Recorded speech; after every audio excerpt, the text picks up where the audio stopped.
Yes. Nah.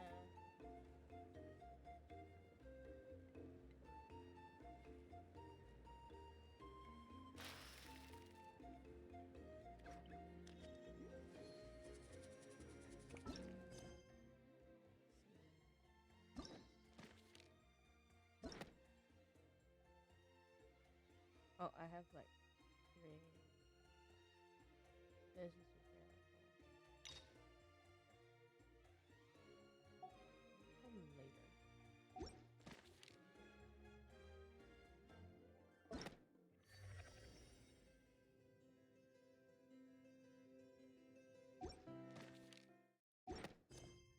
Hey,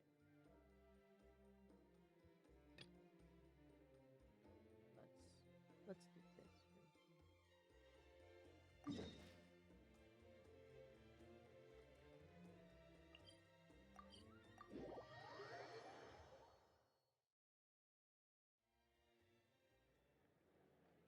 Thank you for waiting. I finished checking your adventurer handbook. Here are your commission rewards. We have no other urgent commissions on the books at present. Thank you for all your hard work lately. Perhaps you two could consider taking a vacation. Amazing! Paimon never thought we'd end up having downtime in Nocry. Things were pretty hectic when we first got here. Everywhere you looked, it was either the Wild Hunt causing chaos or the Vatui stirring up trouble. It felt like this whole region was one giant slime in a barrel, ready to go boom at any moment. Sure have. Things were looking pretty dicey, but in the end, we managed to turn it around. Whoa! Paimon just got deja vu! Oh, that's right. It's because we've done this like a million times now. Yes. Are you two aware that the Moon Prayer Night is soon to take place? Moon Prayer Night. Llama told us that was coming up soon. Wait, why do you mention it though? Do people in Nasha Town celebrate it too? Paimon thought it was just for moon goddess worshippers. You're partially right. Most people in Nasha Town just see the festival as an opportunity to do business. They do not concern themselves with the religious element. The festival was first celebrated by the Frost Moon Scions. On this day, they would wear moon prayer blossoms and celebrate the birth of the moon goddess through song and dance. They would also prepare food and handicrafts and give them as gifts to others. Over time, it became Nodcry's most lively festival. Oh, sounds like fun! Great! Well, in the meantime, since Catherine doesn't have any commissions for us, let's focus on some personal business instead. When we first got here, you mentioned that this was where your spaceship landed? We didn't get to follow up on it at the time, because we got wrapped up in that whole rare air situation, but now we can finally start investigating it properly. True. Well, there's a saying Paimon's heard around these parts, which goes, if you lift up a rock, you'll find something you weren't looking for. By that logic, you'll never find what you're looking for while you're searching, but the moment you stop looking, it'll jump right out at you. Yeah, I'm not sure about simple Paimon. Could be worth a try though, right? Anyway, Paimon suggests we focus on other stuff we want to do for now, and just keep an ear out for spaceship-related intel as we go.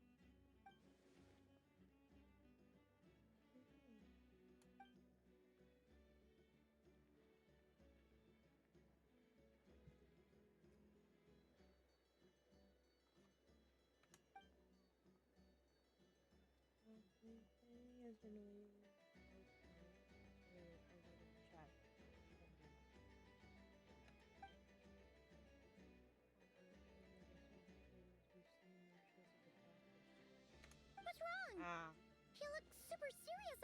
sudden? About Columbina and the doctor. Huh? Paimon gets why you'd be concerned about Columbina, but what does the doctor have to do with anything? Which one? And then back in Nadland, he's been investigating the moon. We will steal Oh, that's the true. moon! And now that you mention it, we're definitely overdue for a showdown with the Fatui. It is weird that he hasn't shown himself this whole time. What could he be up to?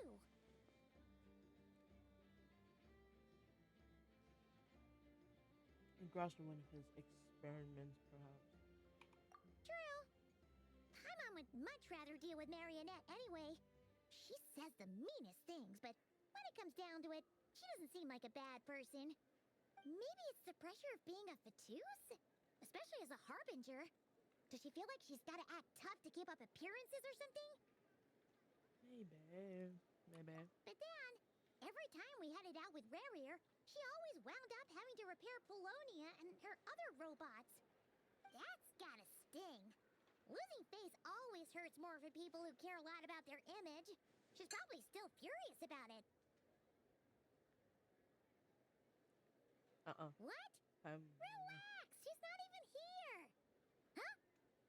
What's the matter? Oh, nothing. Sorry, we'll be on our way now. Where are we again? Oh yeah, Columbina? Right, yeah, let's go see Columbina.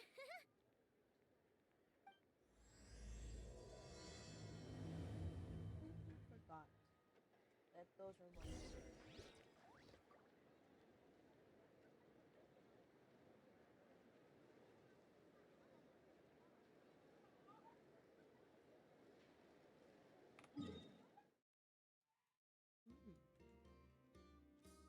We look.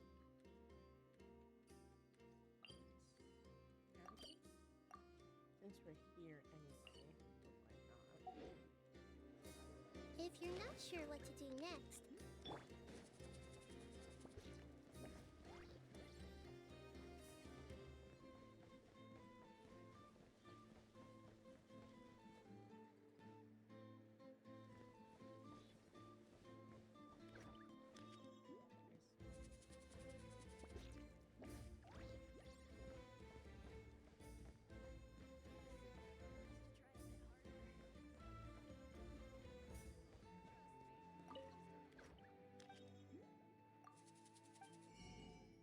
Oh shit!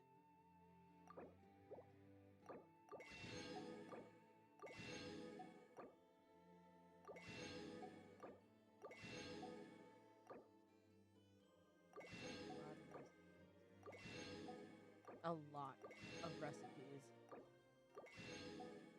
Oh, whoops. I'll get the recipes later.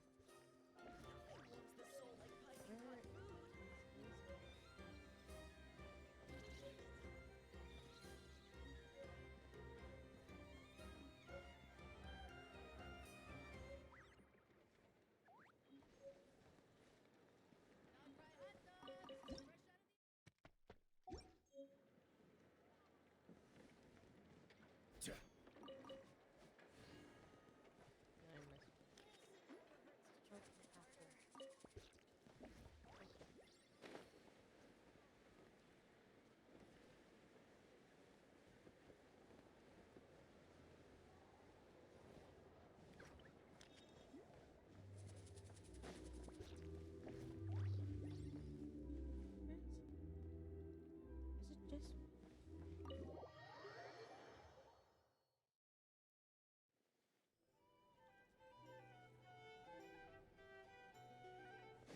oh, he. I'm more like, huh? Greg! Ah, there he is.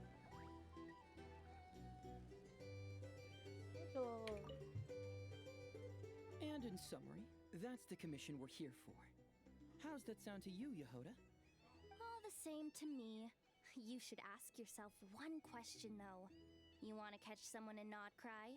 How many lives are you prepared to lose for it? Well, I once read a story.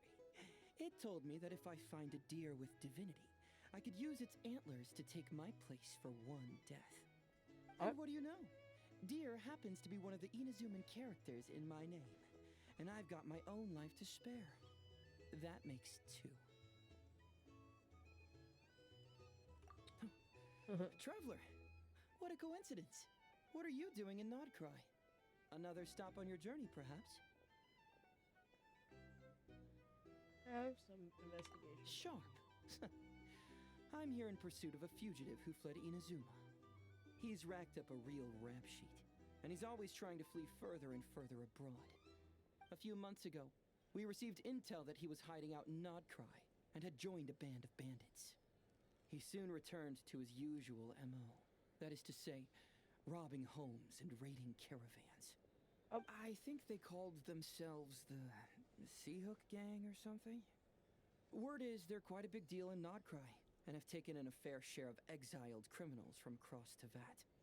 After that, I knocked on the doors of the Curatorium of Secrets, Mora in hand, and asked the boss to get me someone who could point me in the direction of this Seahook Gang. That's right. Judging by your expression, I'm guessing you're acquainted. Very good. What I she can does. tell.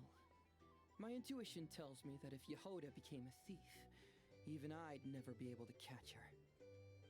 You can cut the chatter. Boss Neff gave me the job, so it's only natural I'd be good at it. But the Seahook gang you're looking for isn't the original Seahook crew. The original gang's long since disbanded. The people calling themselves that now are just riding on the name and scamming folks left and right. Damn. I didn't think there would be Yeah, enough intel. I guess I do, huh? Interesting. This is news to me. Would you mind telling me more about this new gang of imposters, Yehoda? What's there to tell? New or old, fake or real, the Seahook gang are bandits. A bunch of scoundrels who banded together for Mora, then fell out over it. Their old leader wound up thrown overboard as fish food, while the underlings fought among themselves for the scraps. Some died, and others continued their wanderings. The long and short of it is that the old Seahook gang are dead, gone, or both. Wait. Doesn't that mean some of the suspects within could have started going around committing crimes again? When a house goes poof, the snakes and rats nestled within find other walls to burrow into. That's just how it is. Nobody wants to die out in the wilderness. But for all the vermin out there, it's also the perfect time to find a good place to settle down, and maybe get a good roommate along the way. If I were a rat, escaping the snake would mean freedom from being hunted down and eaten. When you think about it, that's a good thing. In any case, you've been most helpful, Yehoda. Thank you for the intel. It seems the Mora spent on your services was well worth it. It's honestly a real load-off to know that these people are just imposters using the Seahook gang's name. I'd have had to admit I was in over my head flying solo against the real gang, with its international cohort of goons and all. Well, wait. You think you can take them on as they are now, all by yourself? Yes, you can. Yeah, more or less. 100%. After all, I'm only looking for our Inazuman fugitive. I'm not here to bring the whole gang to justice. That's a bold statement, but whatever. I'll help you track the imposters down. What happens after? That's got nothing to do with me. Your kindness is appreciated, but this time I'd rather this be a solo outing. Now, I suppose that's that. I'll leave locating them to you, Yehoda. As for me, I'll get to thinking of how I can haul this scoundrel back to Inazuma and have him confess his crimes. It's a long way from Nocturne to Inazuma. That's so funny. Alright. On to the next one.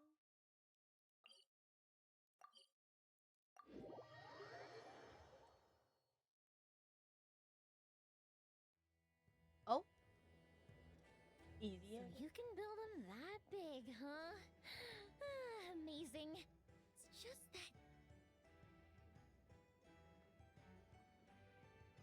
Ooh. It's been a long time, actually. Oh, wow! Fancy meeting you here. Could this be my lucky day? Anywho, I'm here on vacation. After traveling around Sumeru with you, I've only gotten faster and better at making fireworks. Wow. Business has been slow lately since it's the off-season for fireworks. After stocking up the shop with supplies, I decided to go on a little adventure and seek some inspiration. The plan is to have tons of fun before summer arrives. When I return with my new ideas, I'm sure my efficiency can only go up.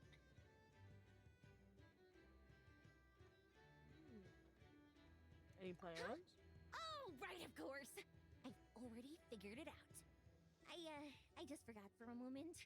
Got kinda caught up in our meeting and all, you know? I've gotten all the ideas from this trip. Right now, I'm working on getting some small gifts for my family and neighbors. Look, And I where? got some local dried fish for Dad, Oh. and midsummer berry jam for Mom. They're both specialties from around here. Mm-hmm. Right? Now, I haven't bought any gifts for the children yet, but I've heard there's an engineer named Aino around here. I heard she's super amazing. Word is that she built this cannon. I'm planning to pay her a visit and see if she can make some fun gadgets for the kids. I've also heard that she's a real free spirit, though. Won't take every commission, even if you offer her Mora. Should I bring something before visiting? I just don't know what she likes. Oh. You briefly explain everything about Aina in the plot and the Huh. So, Aino's a kid? Think that. And her family members are machines she made herself while living alone in her workshop all this time? That's amazing! The kid next door would cry non-stop if left alone for just one night. It would take the neighbors the whole day to calm things down after. By contrast, it seems like the people of Nasha Town already see Aino as a mature mechanic, not as a child who needs their coddling. Still, just how many nights did she have to spend all by herself before Neva came into her life?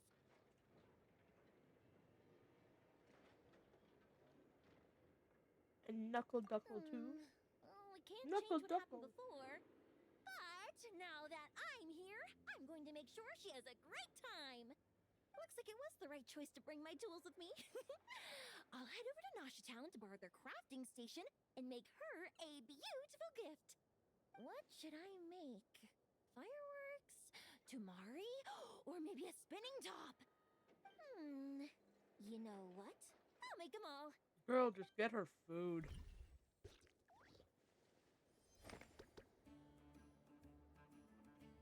Oh, that was it.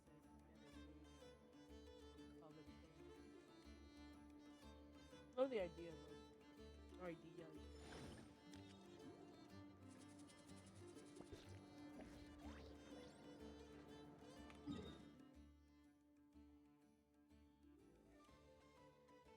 The hell? Oh. I forgot. She's in a cave.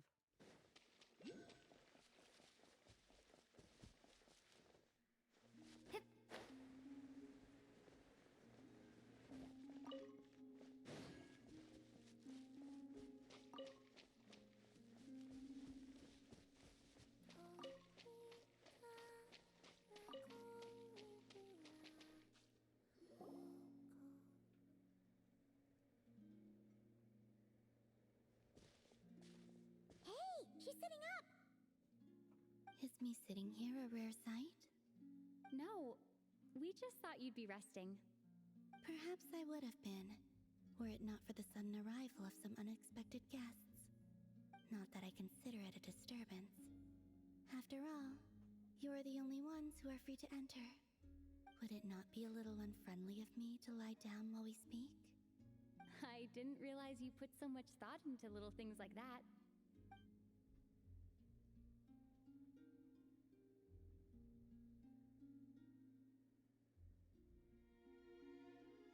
Only sometimes. There have been moments lately where I think about you and your companions. They are warm, mysterious, and cozy memories. Very few of my past memories are anything like that. They say that travelers return home bearing bags full of souvenirs. But my luggage was empty, and I believed it would stay that way. Return home? So, you're still planning on returning to the moon? Yes. This planet continues to reject me, reminding me that I do not belong here. If I remain into that, there will come a day that I disintegrate. And I don't mean reduced to dust or turned into food for the flowers. I mean, I will cease to exist entirely. Alright then. Well, we're sure gonna miss you. But it sounds like we'll have to say goodbye. How do you intend to return? The moon prayer night is soon to arrive. On that day, the moon will be closest to Devat. The Kuvaki in this land will reach its peak at that time. I merely need to grasp the tide, and with relatively little effort. Oh, Paimon gets it! It'll work like a slingshot! You make it sound like she's gonna get blasted up to the moon. If I did that, I suspect I would crash into the false sky.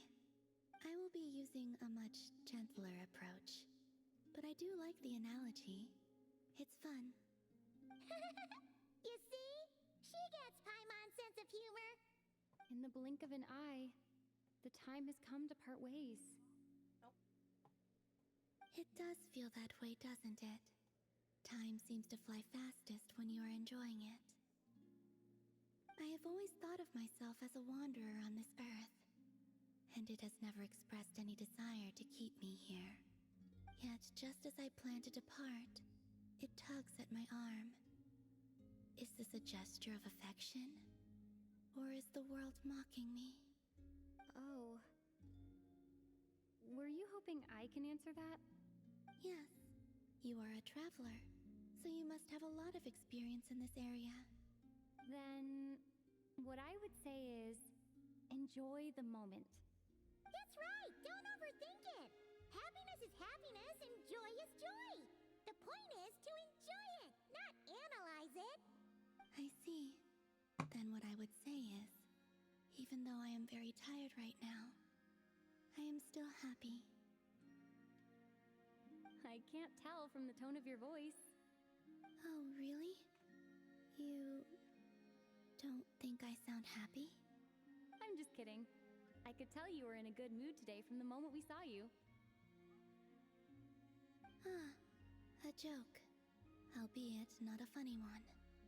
Anyway, I assume you're here about you-know-what. Give me your hand. Actually, it's not that. There's something else we wanted to discuss with you. Oh, then do you still want to give me your hand? Or not? Sure.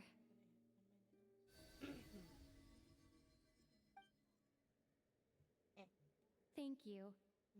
So, I've heard that in the moon prayer nights of the past, people here would hold celebrations in the moon goddess's honor. Since you helped so much in our fight against the Rehir of Solnari, I think you deserve a farewell party before you return home. Oh? I haven't asked everyone else for their opinions on this yet, but I'd like to invite you to join the upcoming moon prayer night. I've never joined a moon prayer night before. I'm not sure what I would even do. Oh, don't worry about that! We take care of everything! All you need to do is show up. Of course, there's no need to force it if you're not feeling strong enough. It's just, this kind of felt like a golden opportunity. But they call me Kutar, and the Fatui have an arrest warrant out for me. I shouldn't appear in public right now. Why do you need it? Why do they need an arrest warrant? That's so stupid. Yeah, there would be definitely. I'll make it work. You have my word. Yeah, we got your back! Well, she does. Paimon's actually not too sure what she's planning. All right, if you're sure. I will not refuse your invitation. I suppose it wouldn't hurt to pack a few more sights from this world into my suitcase before finally learning what my homeland looks like. Oh, if you see Lauma, please tell her that my answer to the question she asked me is neither yes nor no. Rather, it is. There is no need. That was kind of cryptic, but sure. Guess it's between the two of you. We'll pass along the message. Bye for now. Hello, darling. How are you?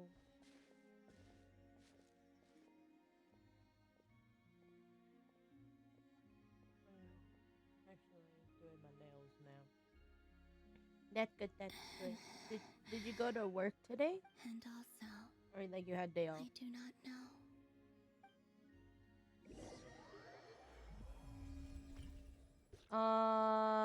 7 p.m. Like you could come early Since she's because agreed to join the festival, let's go see who else wants to take part. like Mama's gotta be the person most familiar with the Moon Prayer Night. We should start with her.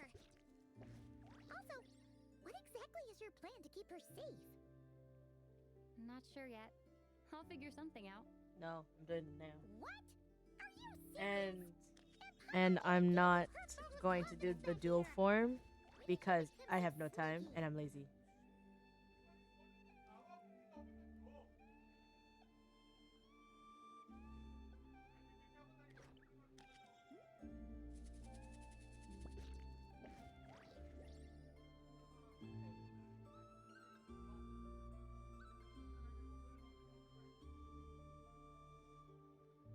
Boats are made for transferring commodities back So- and forth. And those that come across Liyue What tend to nails stay should a I while. do? I was So just it is where looking many for- things come to settle. Oh, I started streaming now, and I was eating. I hungry. How was your day though? Today.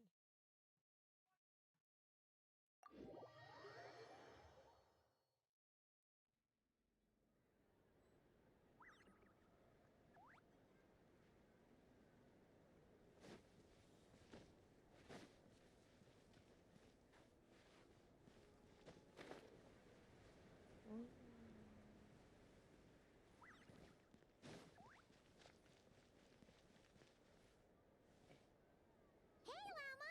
It's us! Huh? Varka? What are you doing here? Beats me.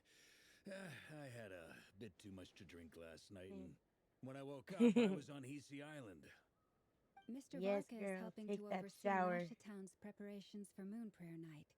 He is here to go over some details regarding the I decorations just finished my and shower. custom cloth designs. Right, yeah. And, like that also, I too. didn't go to sleep until like mean, 12 that too? p.m. Like, and then I took like an hour nap.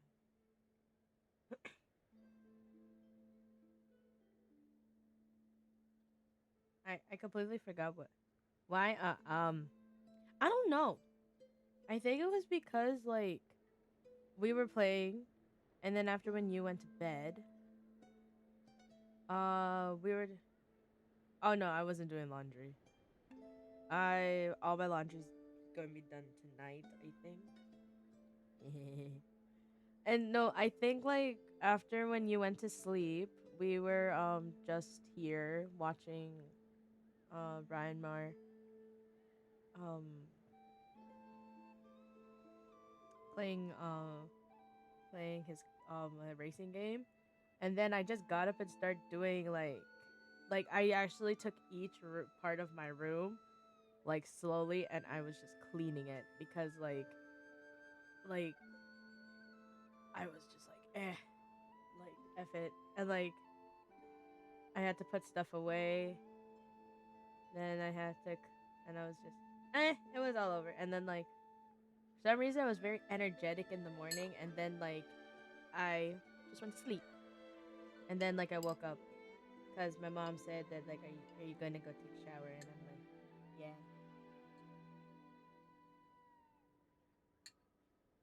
yeah. Also, my dad, my papa made fruit salad.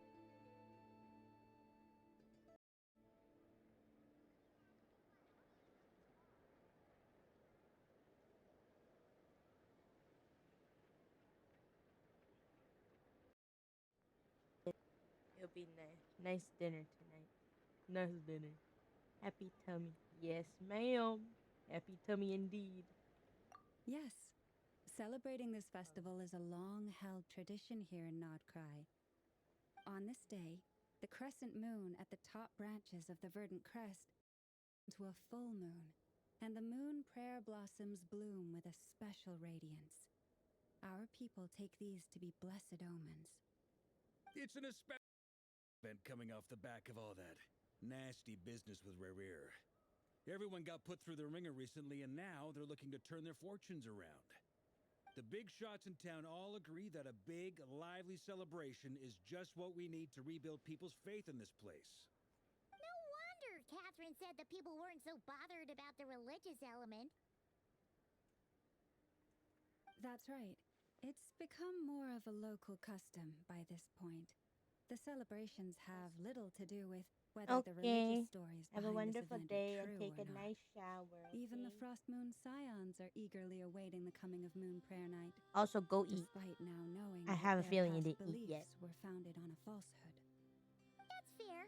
It's a bit like the lantern ride in Liyue. It's a chance for people to enjoy themselves, not debate the existence of the Adepti. Whoops.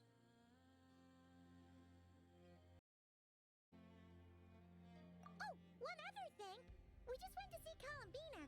We went ahead and invited her to take part in the festival this time. Hope it's okay. Wait, so. You mean she agreed to it? Huh, that's quite a surprise. Then I suppose that she intends to return to the moon on that day. Oh, yeah. It's kind of a complicated process, but basically, it's like a slingshot.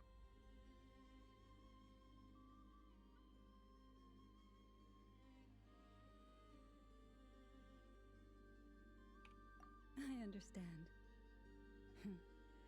In truth, I had a feeling that she might make such a decision. Well, if Kuthar has decided to participate in the festival, we should prepare accordingly. Yeah, exactly. She was saying how it could be risky for her to show her face in public. We were wondering if there was any way we could hide her. Unfortunately, the people who carved the statues did an excellent job of capturing her likeness. It will be very challenging to hide a goddess whose face everyone is so familiar with. Darn! We may have bitten off more than we can chew here. Nah, don't sweat the small stuff. We can handle that. Huh? Are you saying you have a plan? Not as such, no, but the most important thing with a festival is to keep the mood light and your spirits up. You can't go preparing for a festival with those long faces. You'll never convince anyone to enjoy themselves. The Mondstatter spirit is strong with this one. As it happens, I agree with Mr. Varka. Let's start by making our appreciation for Kuthar the beating heart of the festive atmosphere. And who knows? Once we get the ball rolling, perhaps everything will just fall into place. Hey! Did you catch that? Lama said the thing! Or close enough, at least. I'm looking forward to the Moon Prayer Night already. We have a festival in Mondstadt called Windbloom, and you can always tell which couples are celebrating it for their first time by the smiles on their faces. Big, beaming smiles like their whole face is glowing. And I have a feeling we'll get to see that same smile on the moon goddess's face at this festival. Not quite the same, surely. Anyway, I'll take care of business in the city, but I'll have to leave the decor up to you and the Frost Moon Scions. No one else can capture that traditional aesthetic quite like you guys. But lastly, there's the final key element that brings the festival to life. Companionship. Companionship, my booty. Before you leave, let me show you something that we've been preparing. Mr. Varka had asked to see it already, so you may as well tag along.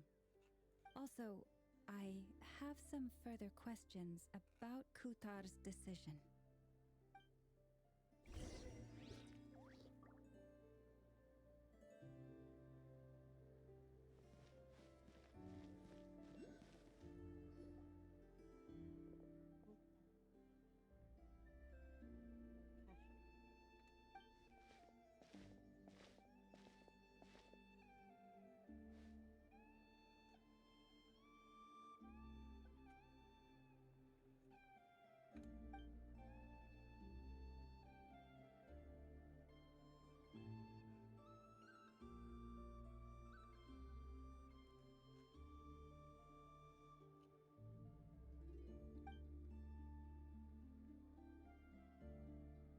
Oh, I think this is a side quest.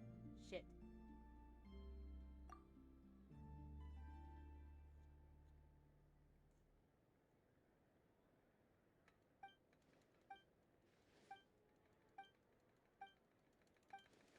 Ah.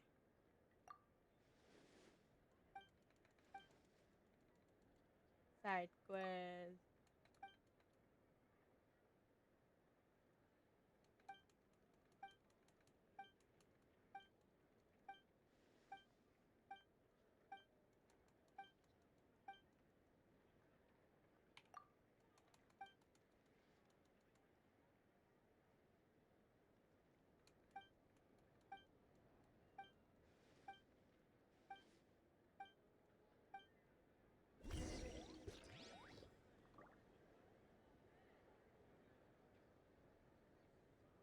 No, no sickness.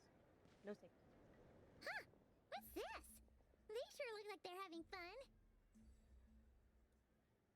I believe so.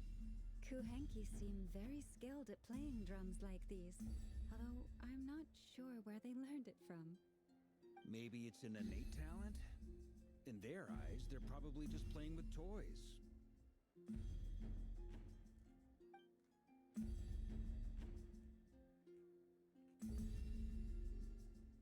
Luanatar!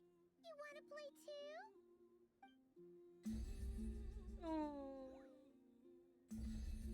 Yeah. She looks more confused than anything. Maybe we can teach her next time if we get the chance.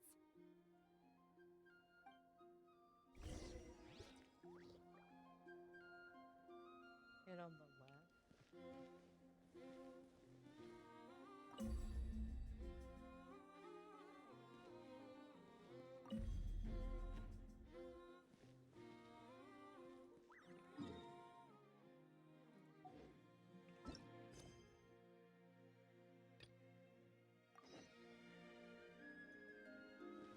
What are these floaty things? Moon veils. We hang them from buildings in the city during the festival. When you look at the sky through them, it creates a lovely misty effect.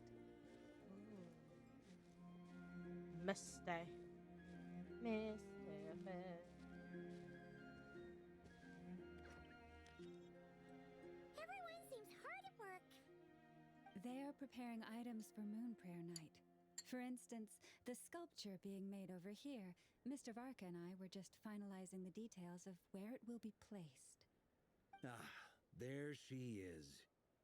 I didn't know the finished article would be so large. Not to worry, though. All the necessary arrangements have been made. Just let me know once it's ready, and I'll get some people to ship it over. You have my thanks. And over here, we are preparing a very traditional confection. Oh, look at all these colors! It looks great! Can Paimon try one? Of course. I have a feeling you'll like it a lot. You bet! Sweets and treats are Paimon's favorite! If you included those in the Feast of the Moon, I bet Paimon would have joined the Frost Moon Scions by now. There will also be verdant crests like this present in Nasha Town during the festival. The timing of Moon Prayer Night is not completely set in advance. We make a rough estimate, then observe the changes in the verdant crests and moon prayer blossoms to guide us. Oh. As such, they do everything the wait late. itself is a fun feature of this particular festival.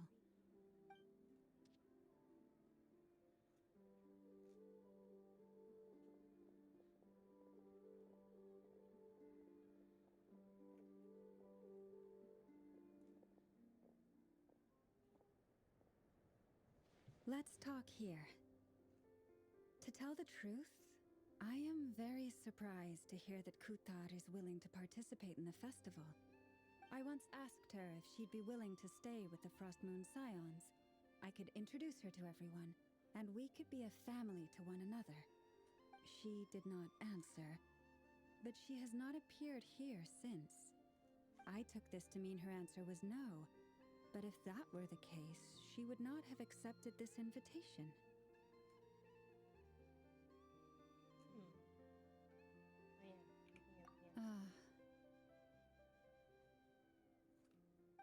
I see.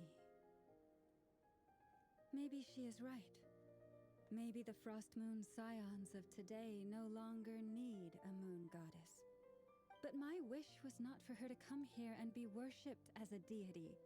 I simply wanted to offer her a place to stay. I'm sure she believes that showing herself here might invite Fatui intervention, and as such, she does not wish to cause us trouble. But what really pains me about all this is that this is her birthplace. She ought to belong here, yet no one has been able to grant her shelter. I think I'm qualified to weigh in here. When someone's about to depart on a long trip, what they need is blessings, not burdens. We should wish her the best, not make the journey harder than it already is. Anyway, she's agreed to attend, hasn't she? All we need to do is simply respect her decision. I see your point. Yes, she will soon depart after all. Our job is to leave her with some happy memories. Besides, who's to say her journey to the moon is a one-way trip? It's not like she can't come back and visit if she wants, right? Paimon agrees wholeheartedly. Festivals are all about having fun, so let's keep it simple. All right, I'm gonna head back to Nasha Town soon. Wanna come with? I'm guessing you have some other folks to visit there. Sure thing, let's go! Bye for now, Wilma! Thank you all. Goodbye.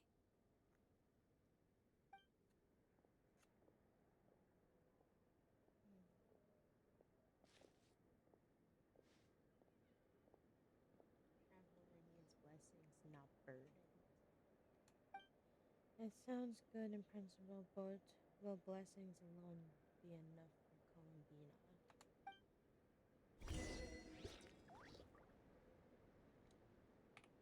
Nasha Town, here we come.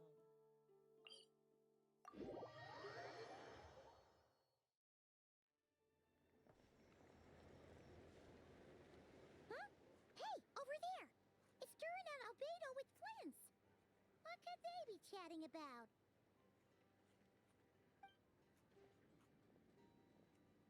Your guess is as good as mine. Ah, Grandmaster, and the Traveler and Paimon. Hello there.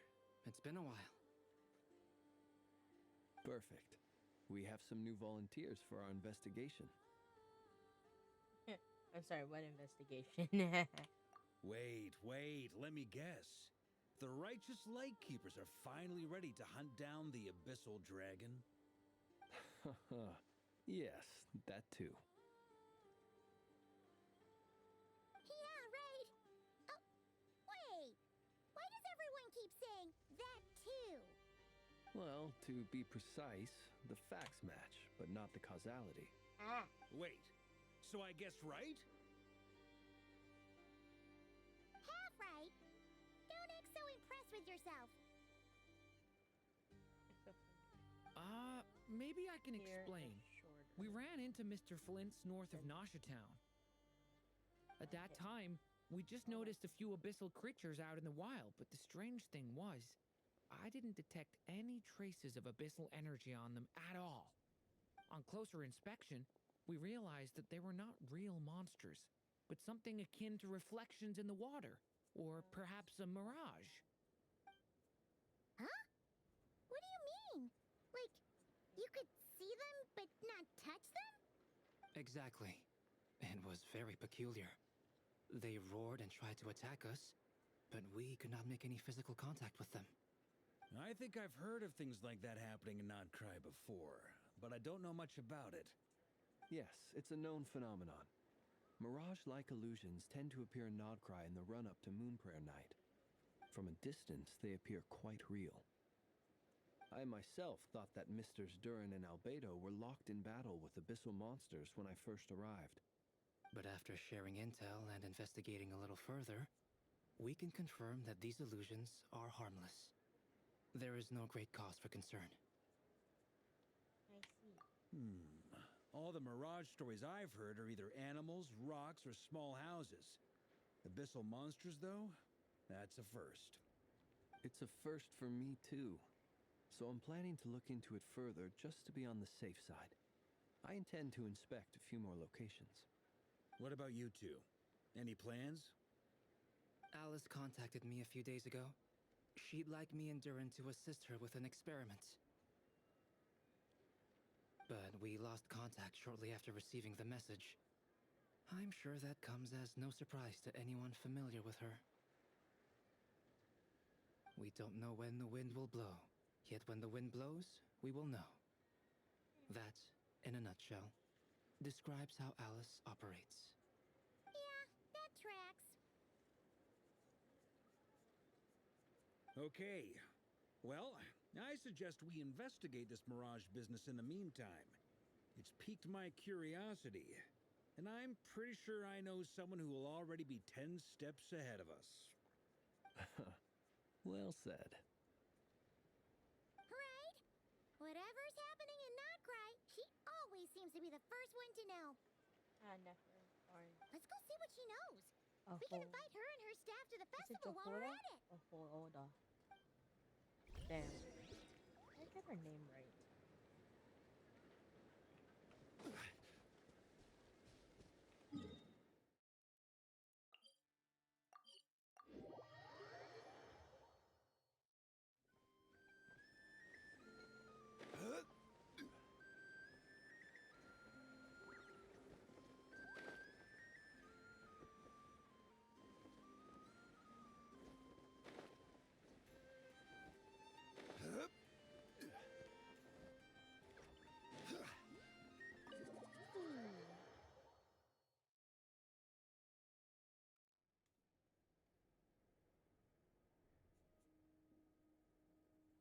You're right, I have noticed. There's certainly something a little fishy about this situation. Only a little, though. Records indicate that this phenomenon can occur in the days before and following Moon Prayer Night. That said, it has always been a rare sight in the past. The odds of encountering these phantoms are similar to looking up in the night sky, happening to see a shooting star, and managing to make a wish before it disappears. But this time, either everyone's getting lucky, or they're appearing far more frequently than usual. Yehoda's out gathering intel as we speak. In the meantime, let me check off some points of interest. First, the Abyss. The ones we saw seem to be abyssal monsters. Indeed. But we have identified one location where many more of them have made an appearance. And not just monsters, but human phantoms, too. Given the scale and nature of the phantoms, it's almost as if someone's last memories are coming to life. Here we go Or again with perhaps the memories of multiple people. Oh, So you mean the phantom monsters are hunting down the phantom humans? Exactly. The phantoms can interact with each other, but we have no means of intervening. In addition, some of the human phantoms would seem to be from the very distant past. This is clear both from the clothing they wear and the stories they tell. They claim to be from Hyperborea, a name which I've heard from Lauma before. If this is true, it means they must be from 6,000 years ago. did Paimon hear that right? 6,000 years? It sounds like this merits further exploration. That'd be a big help.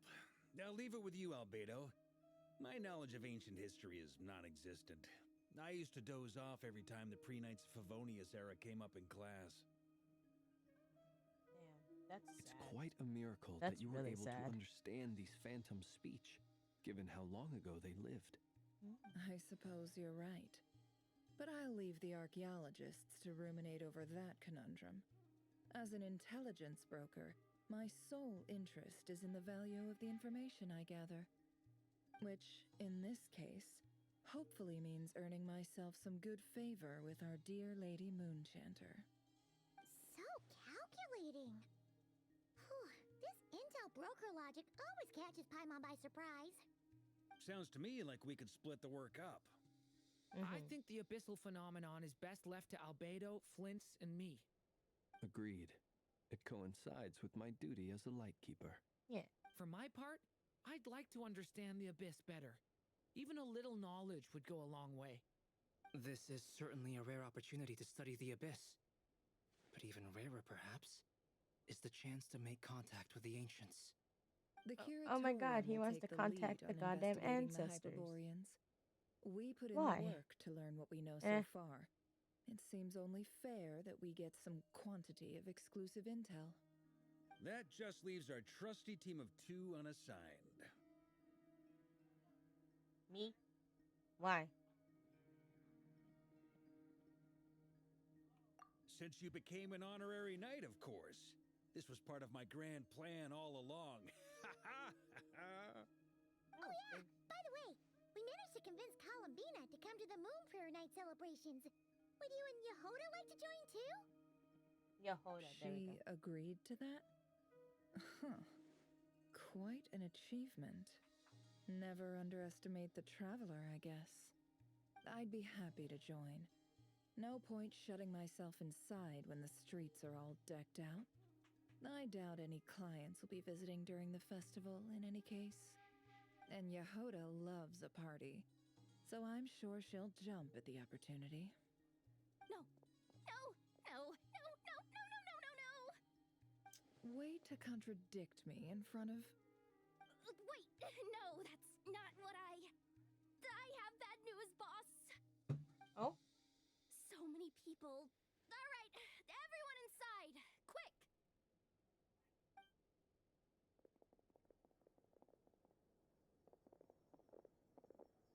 This is gonna sound crazy, but hear me out.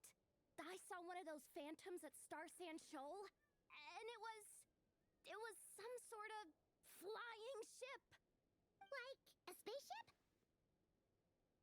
What shit? Yeah. A special That's gotta be the one you came to Tibet in. You said you saw the same thing through the moon marrow, right? Huh? You already know about it? Ugh, I thought I was gonna blow people's minds. Turns out I'm the last to find out. Wait, back up. You came here in a spaceship? Now my mind is blown! What's it like on the inside? Was it like flying through space? I wanna know everything! That's the thing. Just remember. Maybe the conversation Yep, exactly. Huge discovery. You're the best, second best intel broker in the world. After your boss, of course. Wow. Really? Well, I don't know if I'm all that, but... Just take it. I guess that decides where we're heading next. Come on, don't look at me like that. I know the spaceship doesn't have anything to do with me, but you don't want to leave me as the only one twiddling my thumbs, do you? Please? I didn't say enough. no. You can tag along. In that case, let's meet back here to discuss our findings once we're done. I wish everyone a productive investigation. You too.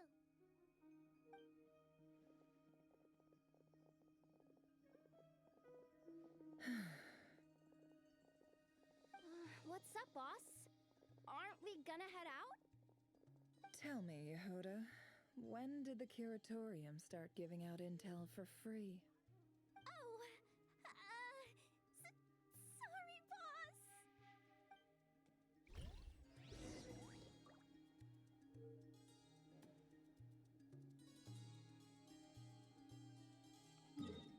Go see the spaceship. Spaceship.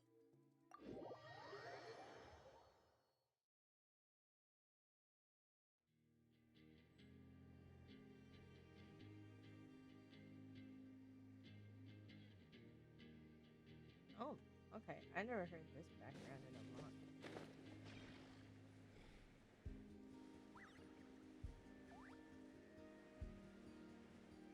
Isn't it?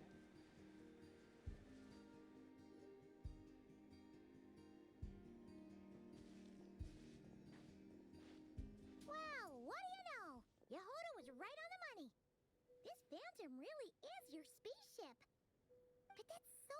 weird. Why would it show up here? Is it some kind of projection? Or a ghost? Like, maybe it no longer exists, but somehow it left an after image?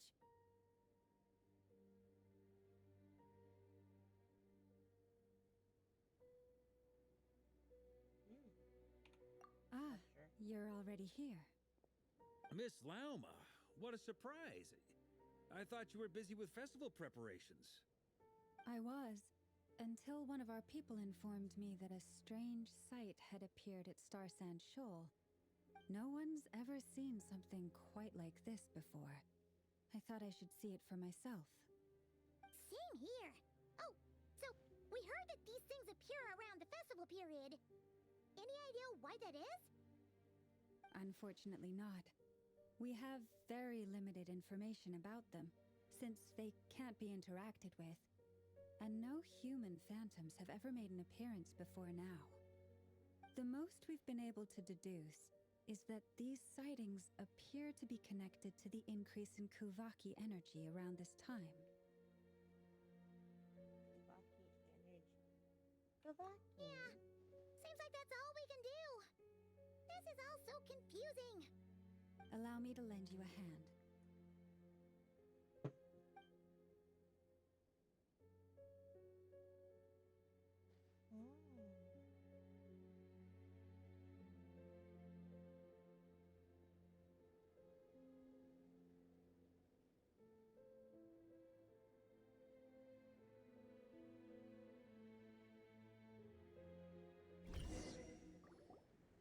Everyone, our friend here should be able to provide us with some information.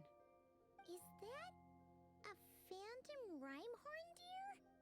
I've heard about how the Frost Moon scions live in harmony with the animals and can even communicate with them. That's coming in handy now, for sure. Okay. Yes, I understand. Then how about this?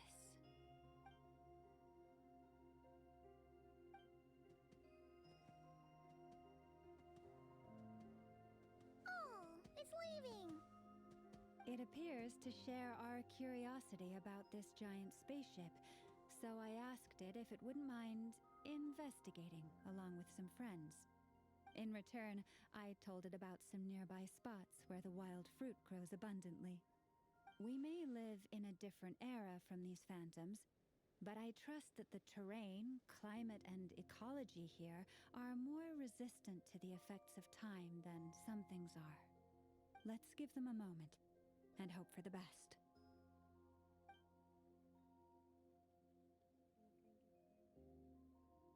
All back together? Must have been a lot of fruit. Indeed. Now let me ask them some questions.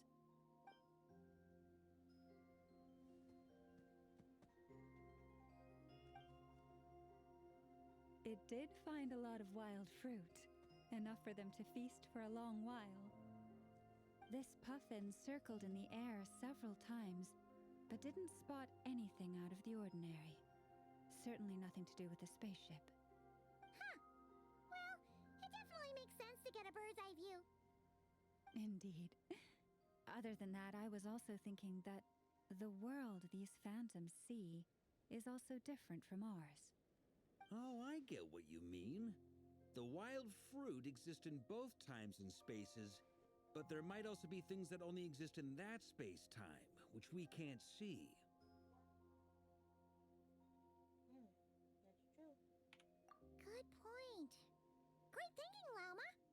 Blunthorn rhinos can use Kuvaki to shift great rocks, but this one says it couldn't get that ship to budge by even an inch. The sniffer mole tried too, but despite being a skilled digger, it could not get through. They say that the spaceship looks robust and undamaged. It seems completely impervious to any and all attacks. Whatever lies within is well defended from harm. So, That just makes like us sense to me. humans, there was nothing they could do about this spaceship either. Yes, still, they deserve our thanks. We are grateful for all your efforts, dear friends. Now go. and enjoy your feast. Thank you. I've noticed some other human phantoms gathered nearby. Come on, let's go talk to them.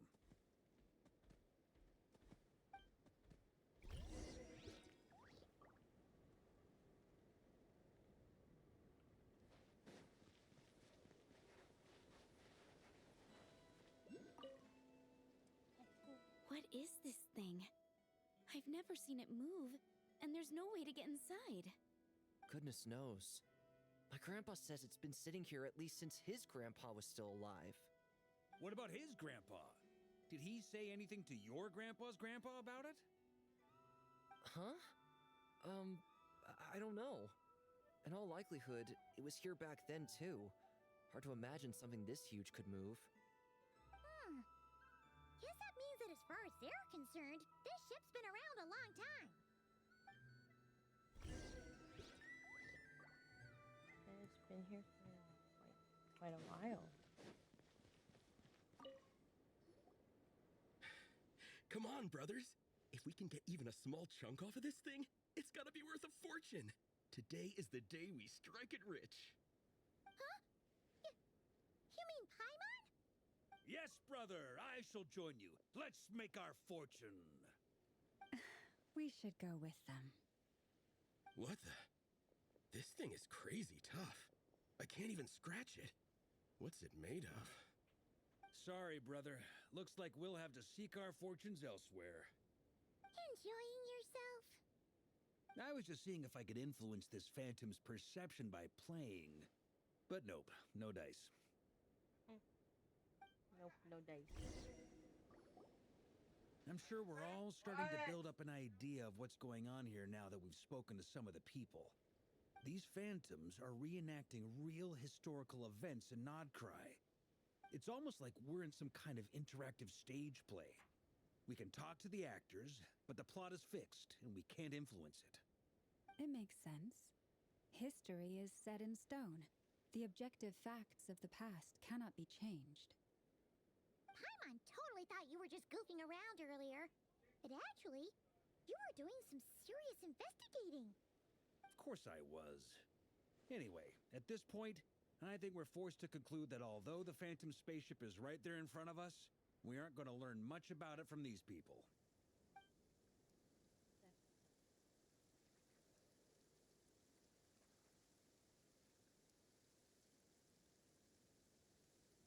If only this showed the moment when my brother was searching for me. Maybe then I could have discovered why he wasn't in the spaceship. Or if it showed the moment when it disappeared, I might have found out who was piloting it and where they were headed.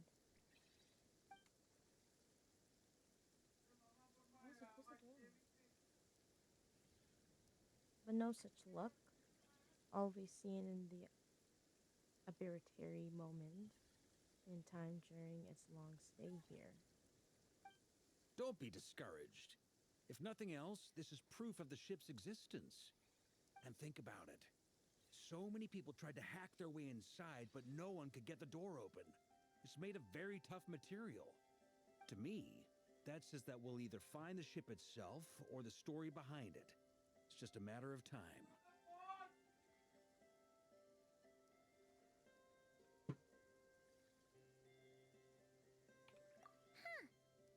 Every now and then, when Varka gets serious, he actually does seem like Grandmaster material for once. I wonder how the others are doing.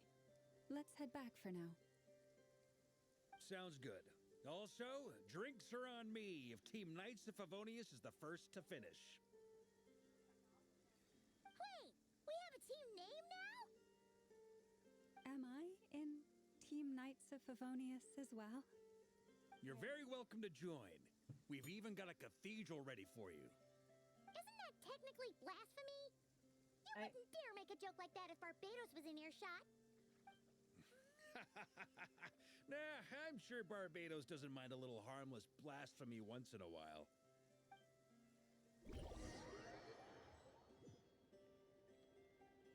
Snip away.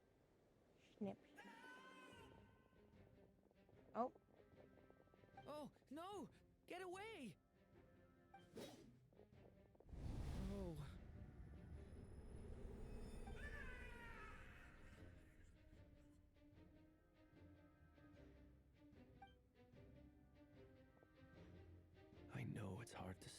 Mr. Durin. My But as I'm sure you've magazine noticed, after there is nothing we can do to Brilliant. intervene in that which unfolds before us. But we have to at least try. And try you have. But are you aware of how many unsuccessful attempts you've made now? I wasn't keeping count. I'm afraid this is the 39th failure so far. Damn. Or the 5th if we're only counting this particular victim. There are no indications that these phantoms may be altered in any way. You seem to have calmed down a little. I'll make us a fire. You should rest and have some water. Feeling any better now, Mr. Durin? May I ask a few questions? Be my guest. What exactly are we witnessing here? What happened to those people? My guess would be that we are seeing Nodcry during the Conrian Cataclysm. Would that be accurate? Conria. That is correct. As you know, once the abyss senses even the tiniest crack, it floods in and spreads like wildfire. There was a time in the distant past when it permeated all of Nodcry, causing immeasurable harm. The people paid a terrible price to heal this land. Then, 500 years ago, the whole of Tevat suffered an abyssal disaster. Once more, Nodcry was dealt a devastating blow. I see. In the face of the abyssal onslaught, all were like grains of sand tossed around by a tidal wave. Be they human, fae, or god.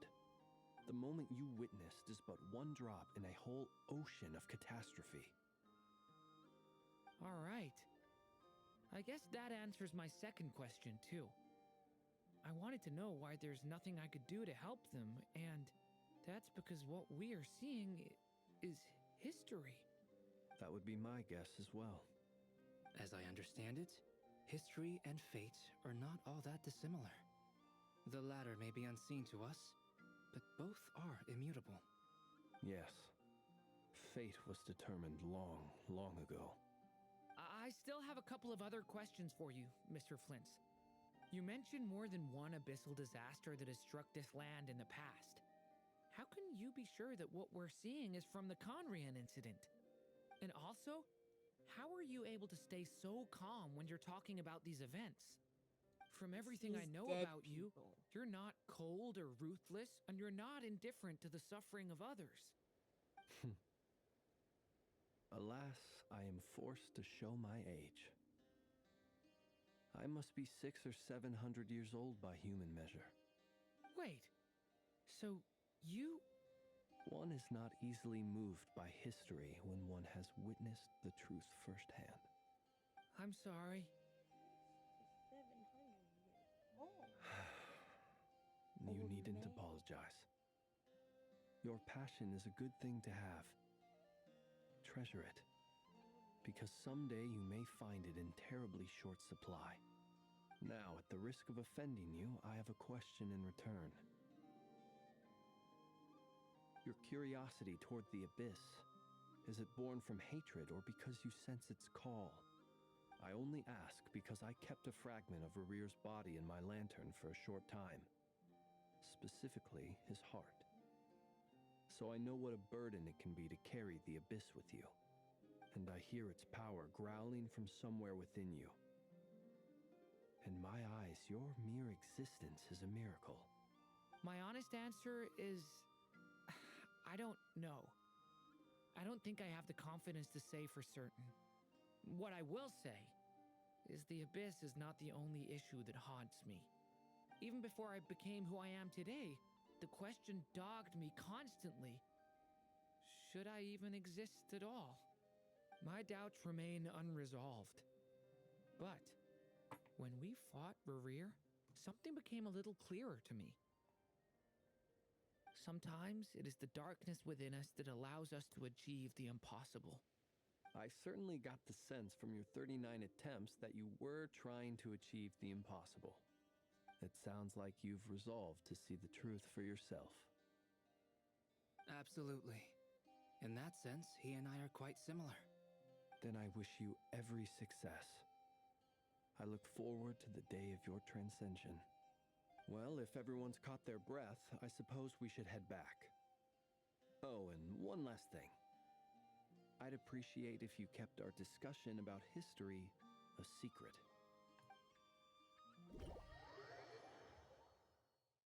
Zell, hello. How are you Incredibly, doing our separate today? investigations led us all to the same conclusion. Hooray for consensus! Yeah, but we barely learned anything, though. I totally thought this would be the mother lode. Talking with the ancients? I mean, come on! But nope. All we got was useless snippets of conversation. And all this stuff about moons and hyperopia. What a load of baloney. Seems like people back then had a few screws loose. I understand your frustration. The new We code? found the same issue. No, not Each yet. phantom only showed I'll a do very them later. brief moment in time. When I have the There time. isn't much value to be found in these miscellaneous fragments of a civilization's history, no matter how glorious it may have been. If there's a silver lining, it's that these phantoms are harmless to the present reality. They How's shouldn't your get in the way day, of the though? festivities. Is your day good? Paimon agrees.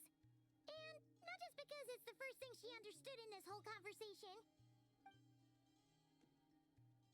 You look disappointed, Nefer. Is something the matter? What do you think? We all worked our tails off, but the only one to gain anything from it was you, Lady Moonjanter. Well, please do share the Hyperborean records with me. I will gladly inscribe them in our people's documents. Oh, duh! Yeah! That was it! All is well. Hyperborea! Oh, that's good, that's good. All is well. Hyperborea. I'm serious. I'm doing Only my an expert in the doing Frost my Moon manicure scions and while their history while can I do turn this. these records into valuable research material. That's why I'm like The looking down most of alternative the is time. to let them gather dust on the curatorium storage shelves until the pages turn yellow. Nefer, you're wise enough to know that cooperating and sharing the profits is the best course of action here. Well, that goes without saying. Sure, let's do that. Huh? But didn't you say we aren't supposed to give out intel for free? Sorry. Shutting up. Shutting up. Now is not a good time to push Nefer's buttons. Anyway, back to Moon Prayer Night. I'm thinking Yes, we I should actually prepare did. something a little This morning, special, aside from the I usual actually saw the decorations whole and so on. program, and like I'm You in mean awe a about it. parting gift? I really, Can't go wrong with I'm food. like so Oh, ready for no. Shneznaya. Does food go But bad I'm on also the ready moon? to kick the doctor's butt. Perhaps a lantern would be a better choice. Cause I think It might be dark up there. yes. It Oh my could prove god. difficult to When light I a lantern saw on the moon. him, when I saw Magical the stones traveler might serve that purpose better. in the train, What and about now I'm like a really clockwork method wanting model from Fontaine? I've got a whole bunch like at home. a I'll use gun them for as a fighting weapon. practice in my I really free want time. that so badly. None of these sound like Cause things like we she would did be have even like people remotely that use interested in. guns, but like But I we actually don't want like an interact with actual her enough to weapon, know you what know? she likes. Yeah. It would really save us the guesswork if someone could find out what she's Yes. into. Hopefully. I went Wait, what the? more. I think it's a Traveler, more of a they're all crossbow. I looking at should you. say more of a crossbow. I'll find a chance to ask her. Great. Haha, problem solved. Yes. Now, I Or need to maybe stop that would by be like one of Dory's. his like Gonna need her help sourcing a bunch of stuff for the festival. one of the Then skills, let's leave it maybe, there for now. or maybe a We skill. all have our own business to attend to. Traveler, if you find out what Kutar likes, let us know right away.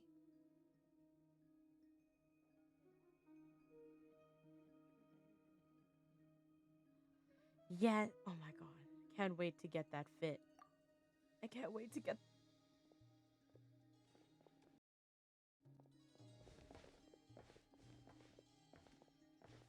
Is something the matter?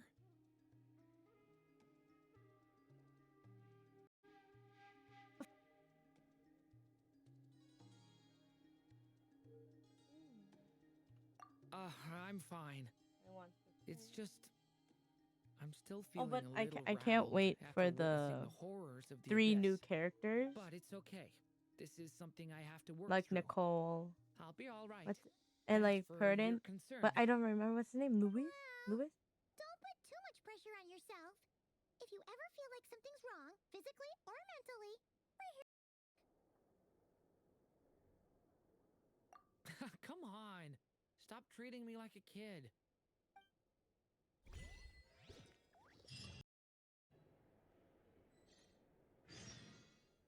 Mr. Daisaiko.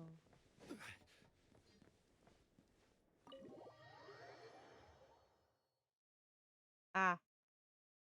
Oh, yeah. My mic will do that from time to time. Yeah.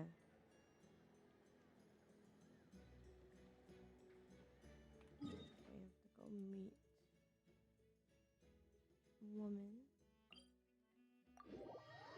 Yeah. Like, my, what's it called? My laptop cannot, like, hold on to, like, the multi... What's it called? Shit. Multi what? Columbina, we're back! Like the multi gears that I have right She's now. not here. I need like a for me I need like a whole new laptop. Kuhenki here last time too? A whole new Where did they all laptop. go? Walkies? For Kuhenki? You're not pets, you know. Oh, well. Looks like we just came at a bad time. Let's try again tomorrow. There's still a few days until Moon Prayer Night, so we're in no rush. Besides, she needs time to rest anyway. Fair point.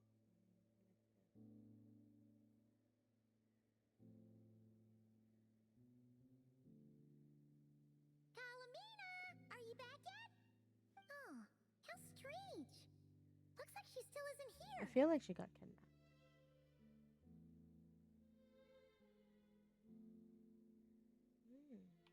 Right? It's not like her to spend so much time outside. Especially since she's worried about attracting unwanted attention.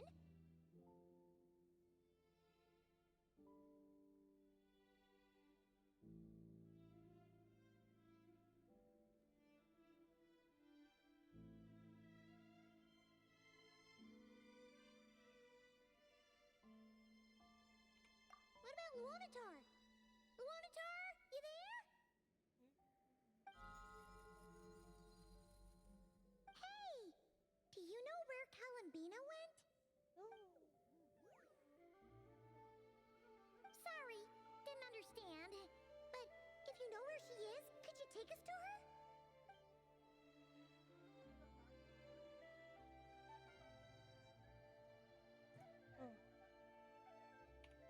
Yeah, that's even stranger.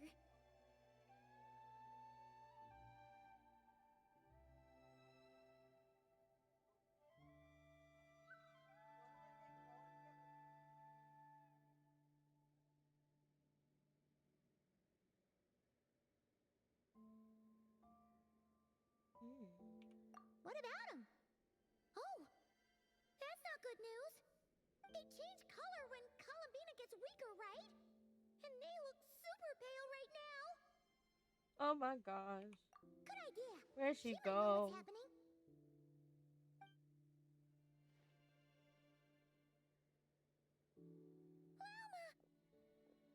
Ah, it's you. How is Kutar? Is she okay? She's missing. No, she hasn't. I came here to check on her after I noticed the flowers had changed color. Based on past precedent, she must be very weak right now. Even getting up to walk would be a struggle. It seems unlikely that she wandered off outside. Not to mention that she doesn't do that at the best of times either. So yeah, this is super weird.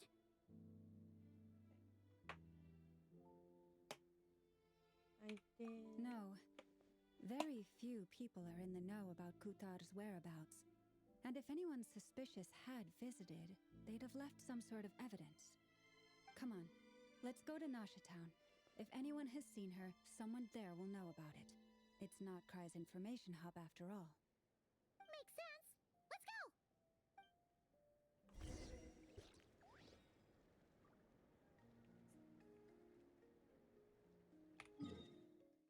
Okay, turn around.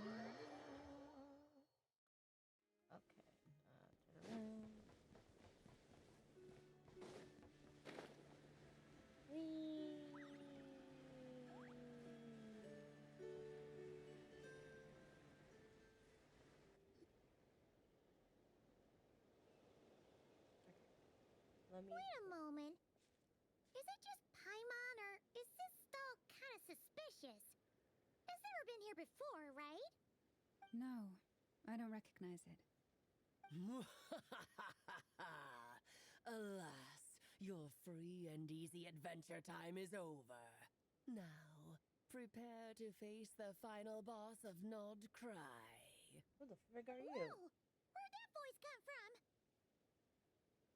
Not sure, but it's definitely hostile.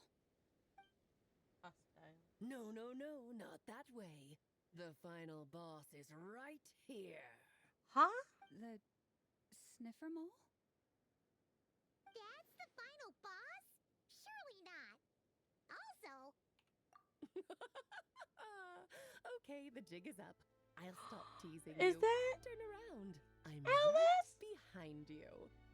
It seems I've managed to leave quite an indelible impression, even though you've never seen my face. Oh, nothing could make a great mage more pleased with herself. Oh my gosh, she's so beautiful. She's so beautiful. A tear. A little bit. What is going on? I've heard that all the big shots in Teyvat have long, wordy titles that stun people speechless when they make their entrance. Okay. Unfortunately, none of them are affiliated with the Hexen Circle, and we ourselves keep a very low profile. The notorious name-dropping doesn't quite work for us. Still, I, for one, think I'm really quite amazing. So that didn't stop me from coming up with a title anyway. Alice! It's really you this time? Not a lantern or a Dodoko, but Alice in the flesh? Oh, that's right. So, what do you think? How does it feel to finally meet me? You look like...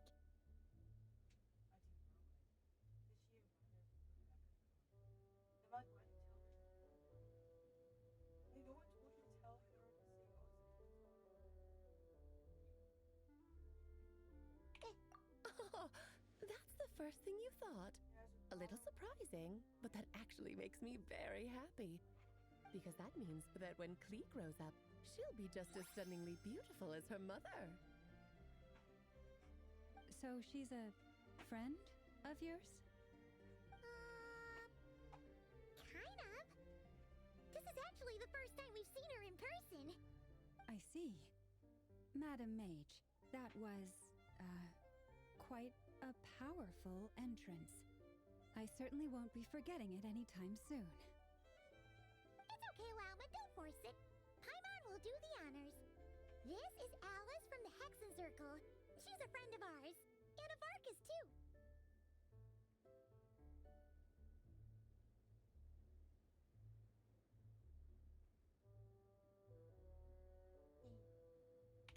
That's right. She's a good person, just kinda unpredictable. Well, what is the human heart if not unpredictable? Hmm? If we could not do as we please, how would we differ from machines? I am Lauma, Moon Chanter of the Frost Moon Scions. It is a pleasure to meet you. Oh, I know. Before you got here, I spent a good, 15 minutes getting up to speed on Nodcry's present situation. In other words, I've read the whole in the last episode part, so we can skip the pleasantries. Fair enough. Well, Miss Alice, I can already tell that you have quite a unique personality. He'll get used to it. Paimon sure is. So anyway, what are you doing in Notcry, Alice? Oh, I thought I told you already. This time, I'm the final boss. And what a formidable foe I shall be. Powerful, confident, decisive, and good luck finding my weak spot. You will never succeed.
Oh, drat!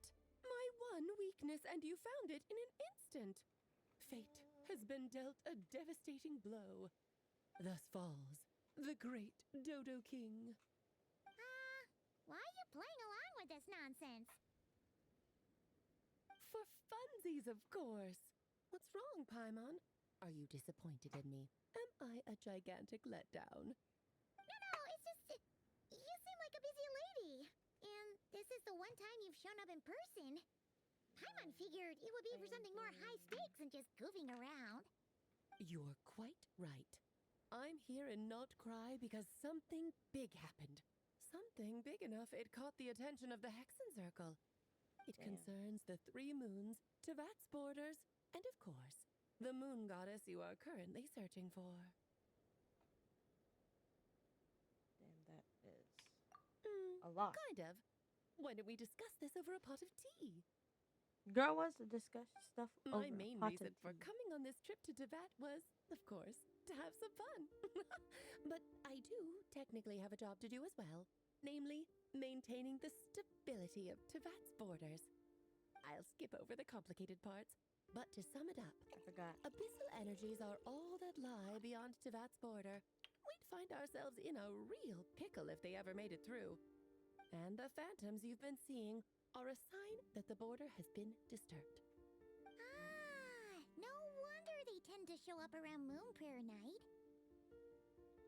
Is it because the real moon is now so close to us that its power can cross the border? In part, but only a negligible amount passes through. Just enough to influence the verdant crests and so on. And as you've noticed, there has been an unprecedented number of phantoms appearing this year. The influence of the moon beyond the border cannot explain this. No, there is another far greater factor at play. The trilunar syzygy. A trilunar syzygy. Eons ago, before the heavenly principles came to Devat, it was the then 3 moon goddesses who controlled the laws of this world.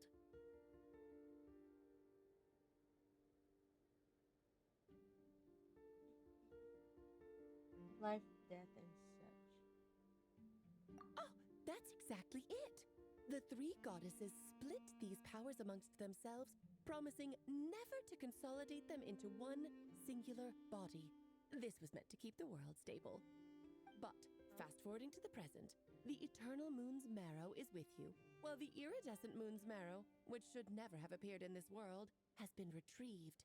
Add that to the presence of a moon goddess in the flesh, and the power of all 3 moons is gathered here in Notcry. There hasn't been an event like this since the War of Funerary Flame. And it's having a noticeable effect on Tevat's borders.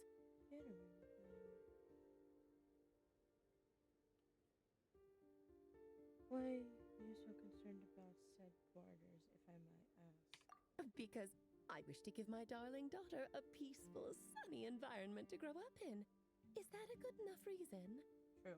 Kinda sounds like you're dodging the question, but it does make sense. Well, that's one reason anyway, and the most important one. The others are a little complicated to explain. For instance, cleaning up after dearest Miss R. Albedo could tell you more about that if you're curious, but right now, I have a more important question to ask you. Why are you collecting the moon marrows? It was not my intention to. Albania wants to use their power to return home.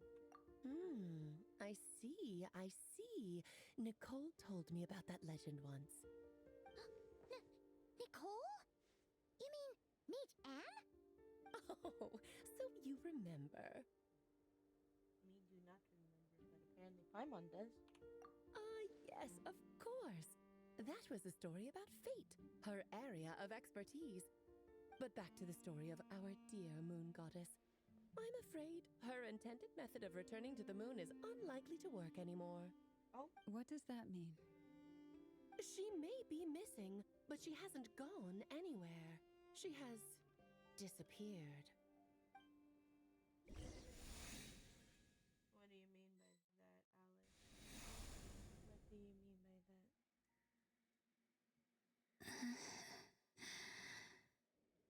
My body is so heavy. Wait, no. It's my mind that's heavy. My arms and legs are as light as a feather. What's happening to me? I feel drowsy, like I've been asleep for too long. Is it daytime or nighttime? Is the moon out? I think I'll go for a walk.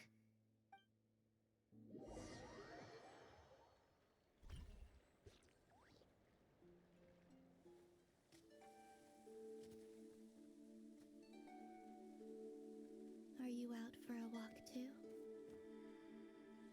Huh?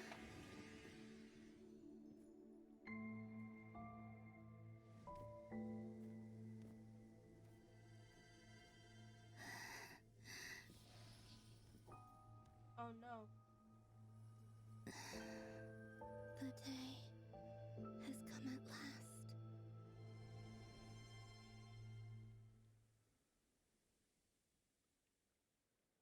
Are you saying the day that you're returning home? Have I grown so weak that I can't even sustain my physical form? But Moon Prayer Night is nearly here. I was so close to returning home. Death is near. Is this how it ends for me? Will I return to the moon after I disappear? Or... I don't want it to end like this. So far, at least, I still exist. Even if not physically, I can still feel. But as my power wanes, I'm sure that too will fade.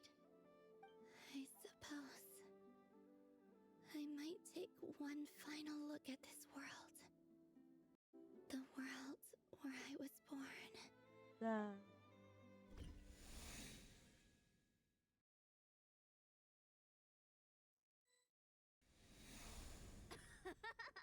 Come on, come on! Wait for me! The Frost Moon Enclave. How much it has changed since These decorations, they're so heavy. It's times like these when you kind of wish men could be priestesses and acolytes too. Oh? How fascinating. I've never had the chance to be privy to people's private lives in this way. In the past, people would get so solemn and serious the moment I showed my face. Like they were frozen stiff. Karina, Lametti, it's time to eat. Coming! I want to watch them a little longer.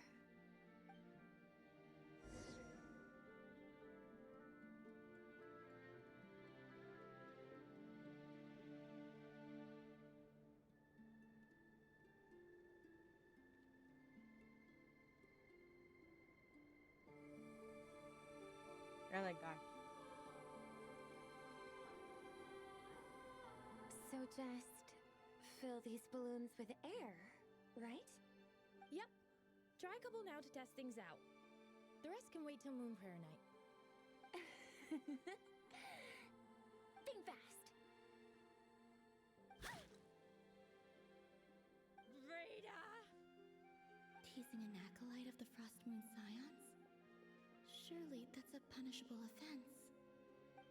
Take this!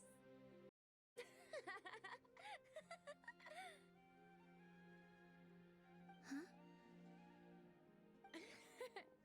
All right, enough horsing. Lady Lauma gave us a task. We should get back to it. Sorry, my mic is The going task haywire. is just to check that the balloons don't leak, right? Doesn't matter if we fill them with air or water. Okay, you got me there. And you got me there. But still, we can't use all the balloons before the festival even starts. We won't use all of them. And as long as Lady Lauma's trusted acolyte doesn't snitch, this can stay as a little secret between friends. A couple more can't do any harm, right? Oh, you menace. Then, think fast! Oh, that is so cute. Is pumping a balloon full of water really so much fun?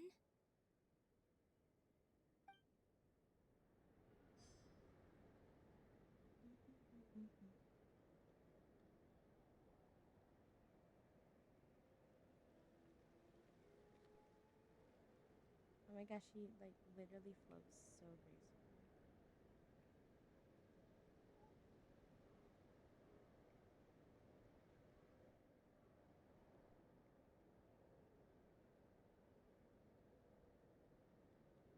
I'm sure you're both tired from playing all day. Come on, eat up. A plain, humble meal. That has always been the way of the Frost Moon Scions. Huh? How come Lametti got a midsummer berry dessert? Oh, I always get Lockaberry. I don't mind sharing. You can have a bite of mine if I get to have a bite of yours. They're sharing food? I've never shared food with anyone before. Even at the Harbinger tea parties, everyone just ate off their own plate. And when I couldn't finish my food offerings from the Frost Moon Scions, they'd leave the leftovers out under the moonlight for the animals to claim. Hey! That was 2 bites! Oh, then you can have another bite of mine. Oh, you too. Oh, don't fret now. Here, have some of Granny's too. So this is what it means to be family.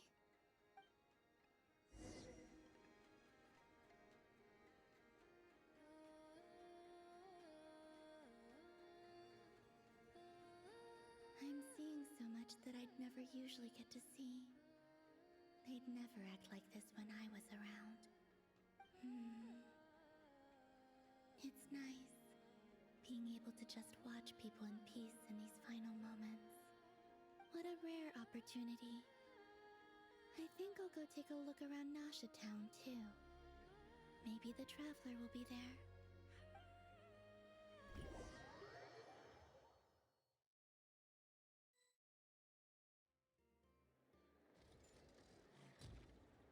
After the War of Funerary Flame, the Moon Goddesses were no longer recognized by Tevat. They lost the whole foundation for their existence. That's why the Moon Goddess's strength is fading. She cannot withstand the world's rejection of her. Oh, just like how Colofina To be more pedantic about it, the Moon Goddesses did something to offend the heavenly principles, and that's why they were ousted. Something of a recurring theme in Tevat's history. Theoretically, speaking so candidly should put me in their crosshairs too, but they can't tell me what to do. I'll say whatever I want. Anywho, the Moon Marrow energies were but a drop in the bucket for her, and that battle against the Ray Hair of Solnari only weakened her further. Fortunately, it happened close enough to Moon Prayer Night when the Kuvaki concentration here is high. That's the only reason she managed to survive this long. What do you mean, fortunately? You said she disappeared. We're too late. No. Oh, what a headache. I thought this was all common knowledge. I guess I have some more explaining to do. Okay, buckle up. It's time for another lecture. Oh.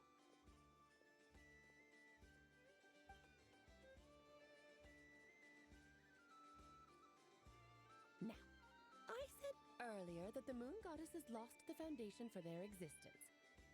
The reason for that has to do with the natural order. Basically, the rationale for their existence in Tevat was lost. The same logic applies to the present Moon Goddess too. Consider her existence so far. Her comrades in the Fatui called her Damselette. And she was worshipped as Kutar by the Frost Moon Scions. But these connections have now been severed, whether by her hand or yours. So, the rationale that once sustained her existence is now gone. Wait, we did that to her? Oh, well, strictly speaking, yes. But let's not start pointing fingers, shall we? I'll only end up as the big bad villain, and that's not the kind of final boss I want to be. Really? Fuck. If you're making light of it. Of course I do. I'm only the greatest mage in the whole entire world. Now, if you wish to find your Moon Goddess, there are two problems we need to solve. Firstly, we'll need to strengthen the connection between her and Tevat, at least enough to sustain her until Moon Prayer Night. Strengthen her connection? But does that mean I'll have to rally all the Frost Moon faithful behind this? I'm afraid a bygone faith and a former home won't be of any help to her now. Do you know her name? Her name? Oh, yes. Names are very important things. A name is a fundamental concept that anchors one's entire existence. Can't even find her name. Then your first job is to find it. As a moon goddess, I'm sure she must have a name she identifies with. Neither Columbina nor Kutar is her true name, and she's never really accepted either of them. So, finding out her real name is enough to sustain her existence? Yes, I know it sounds like a small step, but every journey begins that way. So for now, that's all we need to focus on. The second problem is with her plan to use the moon marrows to return to the moon. Unfortunately, piercing through the false sky will take an enormous amount of power. Given her current condition, she won't be able to provide anywhere near enough power, even if she recovers her physical form. But no need to fret. Nicole's the expert in this field, and I'm sure she'll figure something out. Wait, Mage N is going to help us out too? That means we've got 2 Hexencircle mages on the case. This is turning into a pretty big deal. Actually, this is more of a side quest for me.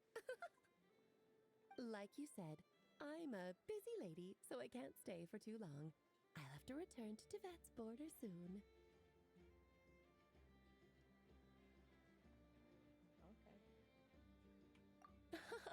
That's the upside you get for looking out for my little Klee. Hopefully that will incentivize you to carry on keeping her company in the future. Anyway, jokes aside, you'd better get moving. It will take quite a miracle for the moon goddess's consciousness to hold out till moon prayer night. Oh, I suppose I might as well tell you where Nicole is before I leave. Off you go now. Time to meet your new friend. Oh, yes, and a little suggestion. Don't forget to mind your heads. What? I wonder how Duran's doing. I should really go see him before I head back. You really are super busy. I most certainly am. There's so many children I have to keep tabs on just in Mondstadt. Duran, Albedo, Venti, Varka. Damn. Klee didn't make the list, huh? Of course not. Klee is my pride and joy. I have no qualms about her, because she's the best child in the whole wide world. Yep. Klee's a little angel. I'm glad you agree. Well, all the best. See you when I see you.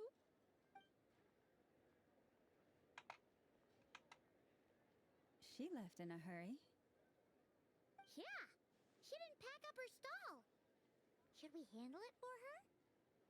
I doubt it's necessary. I must say, I'm now very curious about her daughter. Klee, wasn't it? What's she like? Don't know. That's a long story. Come on, we'll fill you in as we go.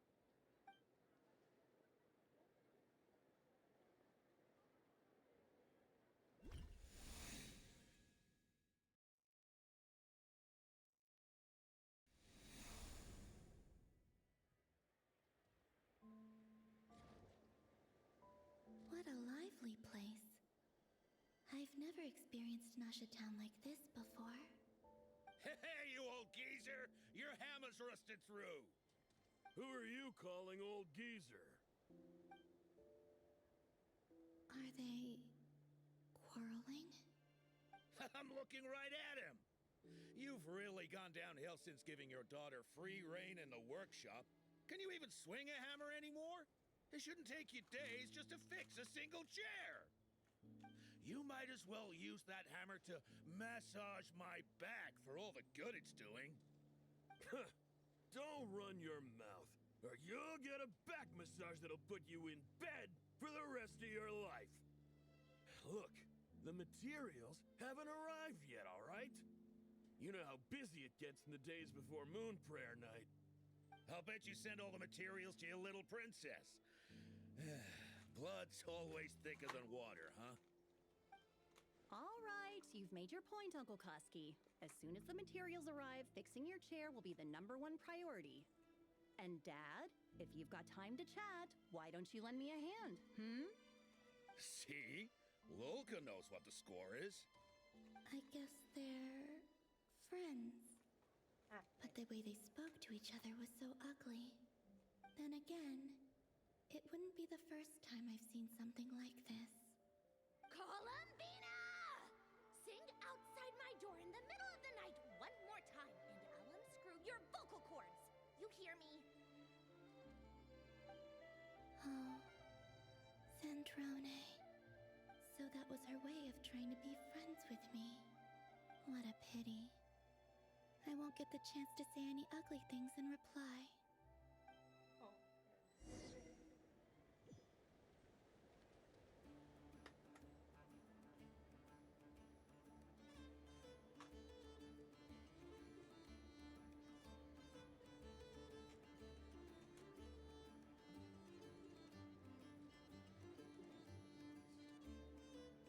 Let's look.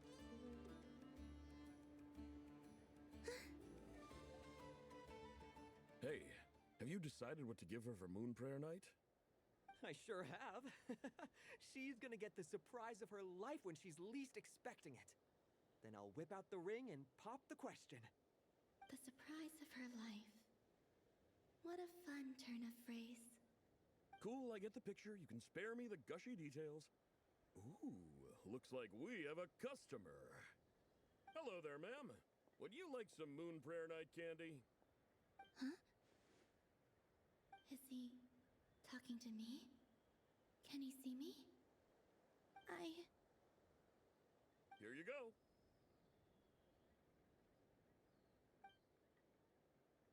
Oh.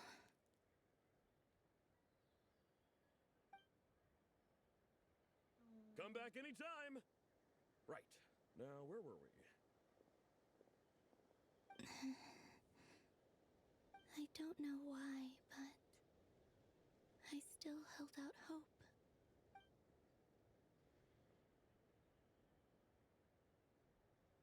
The most important thing right now is to find that mage. This name thing seems super important too, but where do we even start looking? I'd better go pay the Fatui a visit.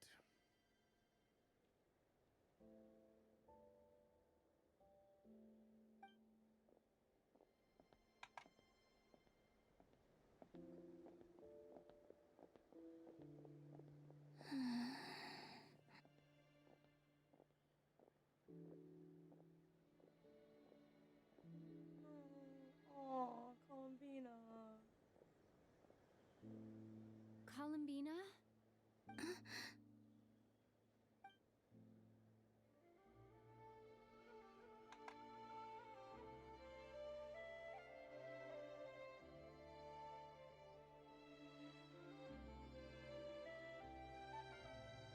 The hope that she has. Traveler? Let's go! This is no time to be spacing out!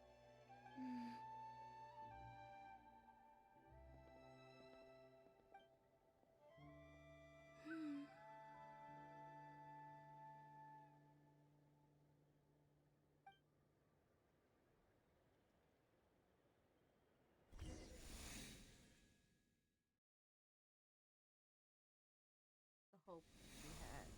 The hope.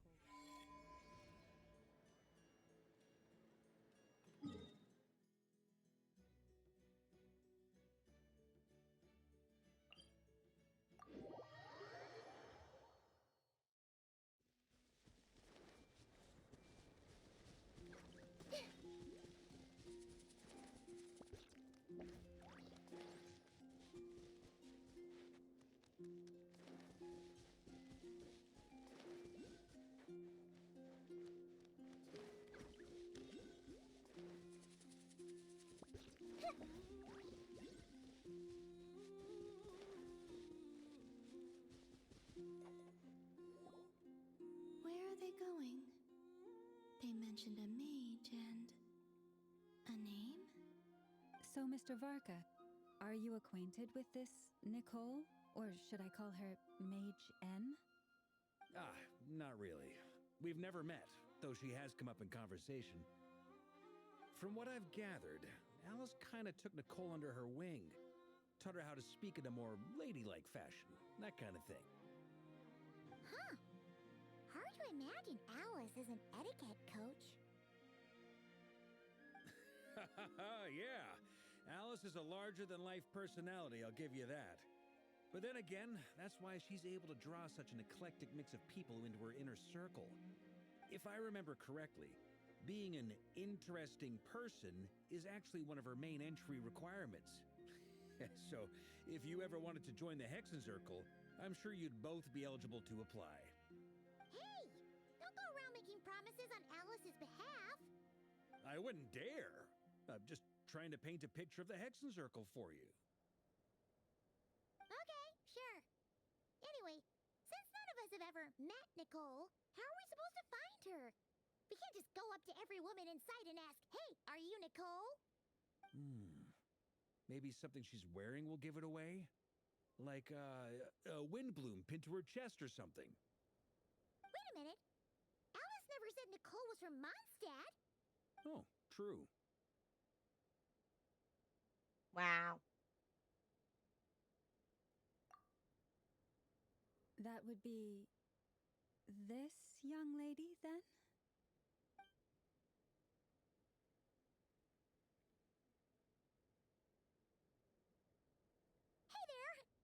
to disturb you, but are you Miss Nicole? Varka, Knight of Boreas of the Knights of Favonius. Alice might have mentioned me before. Mm-mm. Ah, have we got the wrong person? Sorry. Well, this is awkward.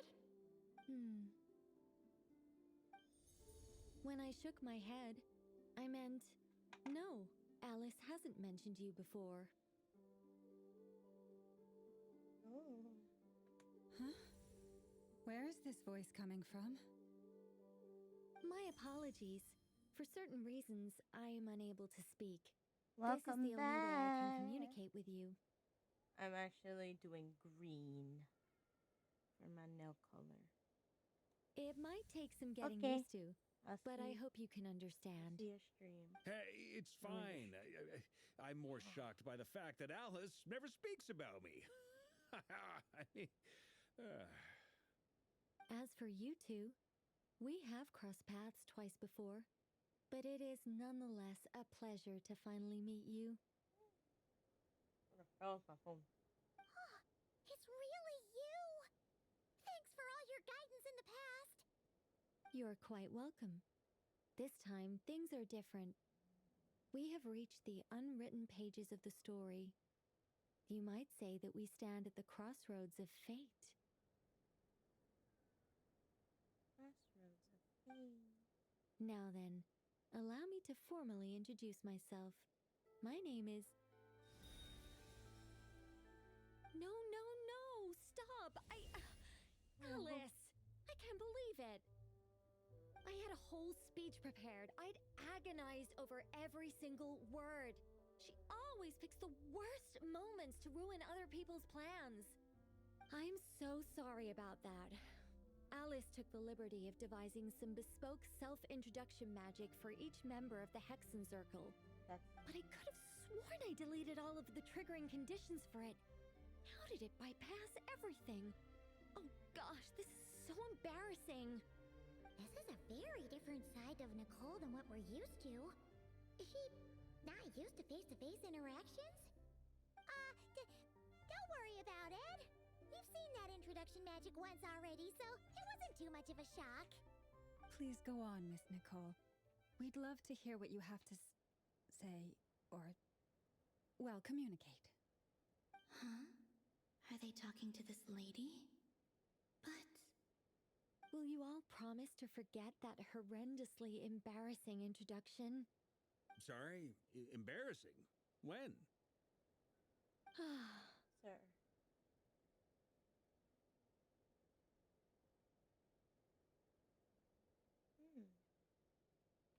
Yes, my name is Nicole, and I am one of a very few angels who have retained both their preferred form and their power. The Traveler and Paimon should be no strangers to this concept. There is another of our kind in Natlan. They call her the Lord of the Night.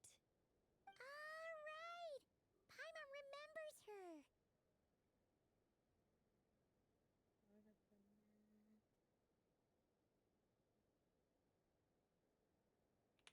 Yes. Well, I have retained more of my power than she. It's because I don't have a long-term duty to fulfill. To be more specific, no. We'll be here all day if I get into the specifics. Moving on. If I'm not mistaken, you are here because you wish to learn how one might reach the moon beyond the sky. That's right. Is that something you can give us any guidance on? Yes, I do know a way. It began with the Hyperboreans, who lived after the War of Funerary Flame. Blank looks. Maybe I should start with the background of the war. Or maybe not. It shouldn't be an issue. I'll fill in the gaps for you when we have more time. Anyway, after that war ended, the three moons retreated to beyond the false sky. The Hyperboreans were humans I once aided. they accepted the civilization and creations bestowed upon them by the angels. But despite accepting many blessings of the angels, many among them still held on to their faith in the moons. They were reluctant to accept the new order, even after the War of Funerary Flame. They sought to contact the moon goddesses beyond the sky and receive their guidance. But all three had passed away by that point.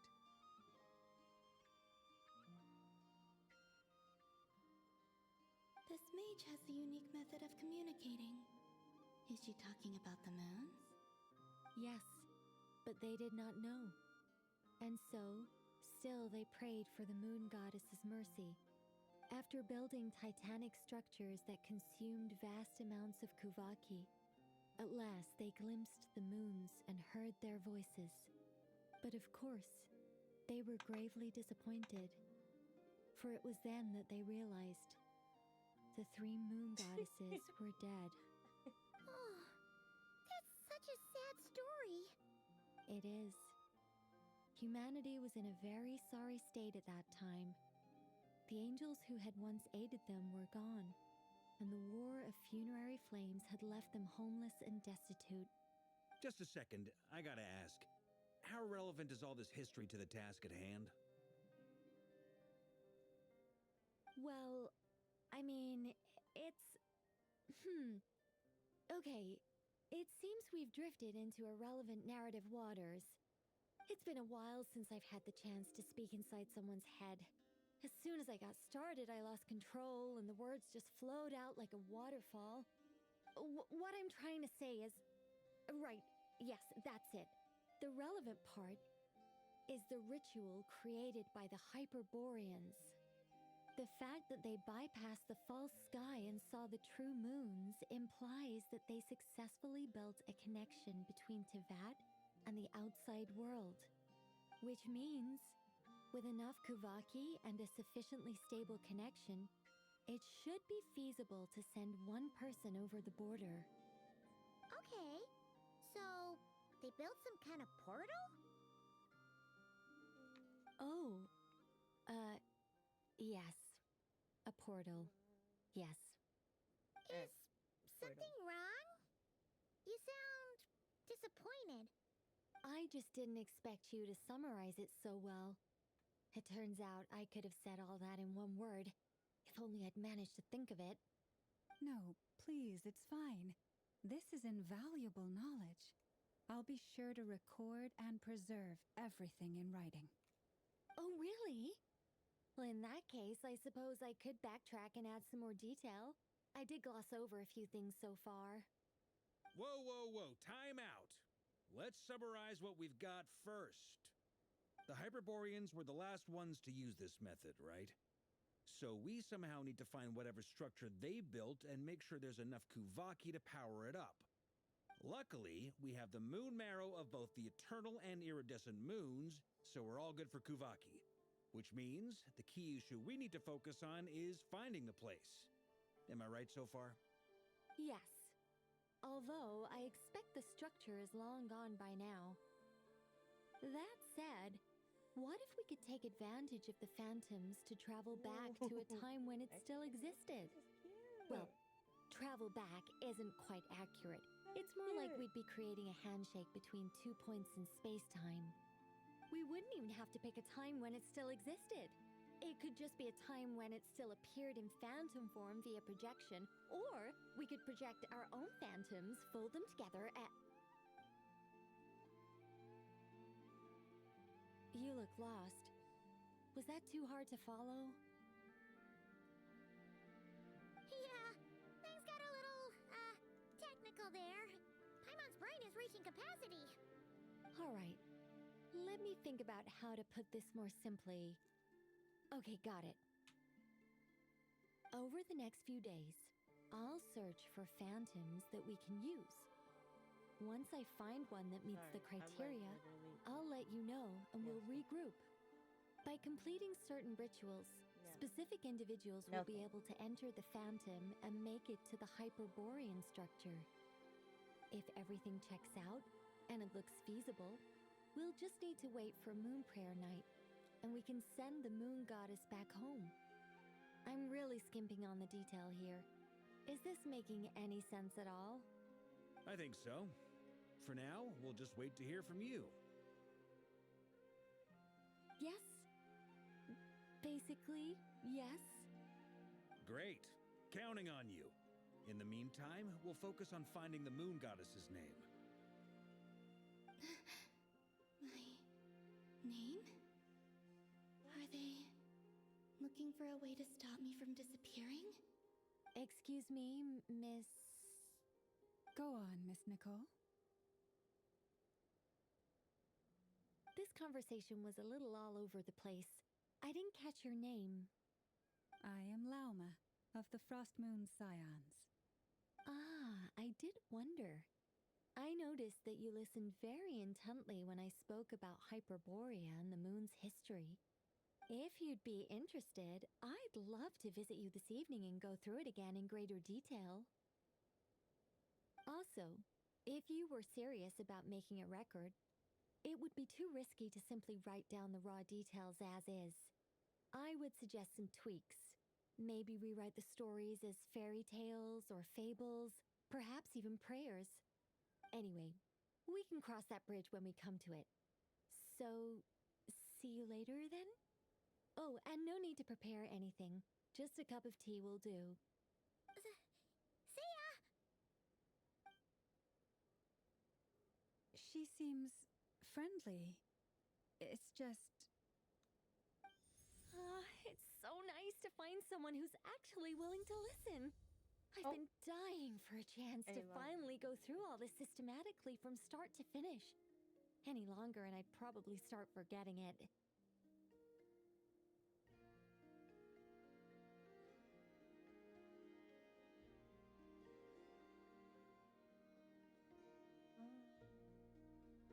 Any longer.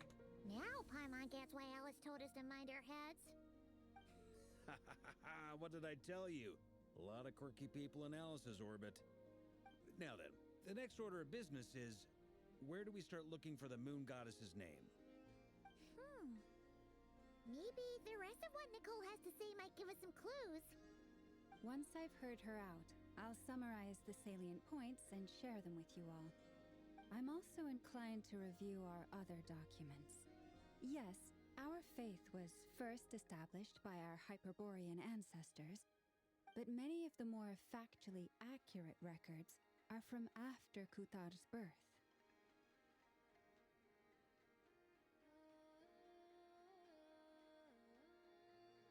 I have much to learn. Sounds like we're gonna follow Columbina's journey through Devat, huh? In that case, we'll start by heading to the Frost Moon Enclave. Sounds like a plan. Take this with you. I'll see about getting in touch with the Fatui. It'll probably just be Arlecchino and Sandroni again. They're the only ones who would want to help. Thank you, Mr. Varka. Don't mention it. Honestly, I'm more comfortable dealing with the Fatui than prying into the details of a young lady's childhood. Catch you later. I should follow them, just in case there's some way that I can help.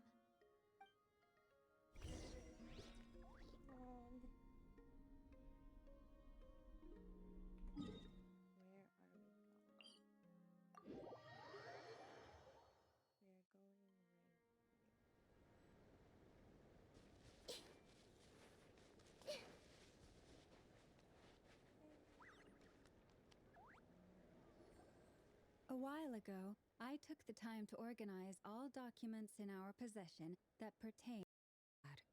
What you see here is the material I consider reliable. You're saying there's unreliable material too? Yes. Most of the information we have was transmitted through an oral tradition. Inevitably, some of her stories were mythologized and deified over the years through countless retellings. That's why I organized them into reliable and unreliable. There's no sense seeking answers in history unless we can ensure the veracity of the historical record. Makes sense. All right, let's take a look through.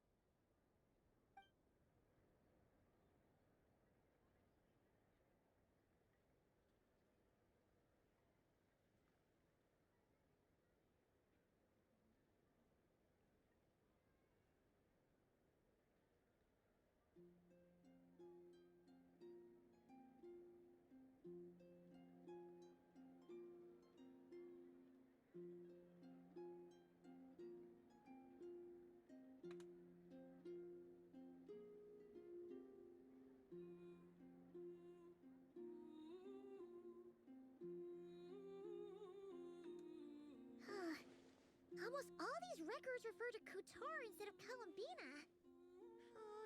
Although neither of those is her real name. Paimon's not sure what point she's trying to make. What we can gather from these records is that the Frost Moon Scions worshipped her as a god, placing impossible expectations upon her. I cannot fault them for their earnest faith, but for all their devotion, worshipping her day in, day out changed nothing. I imagine that none of it resonated with Columbina. It wouldn't surprise me if, even back then, she had already begun to reject the name Kutar and everything it represented. Lama speaks the truth. When I heard them call upon Kutar with hope and expectation in their voices, they may as well have been calling upon somebody else.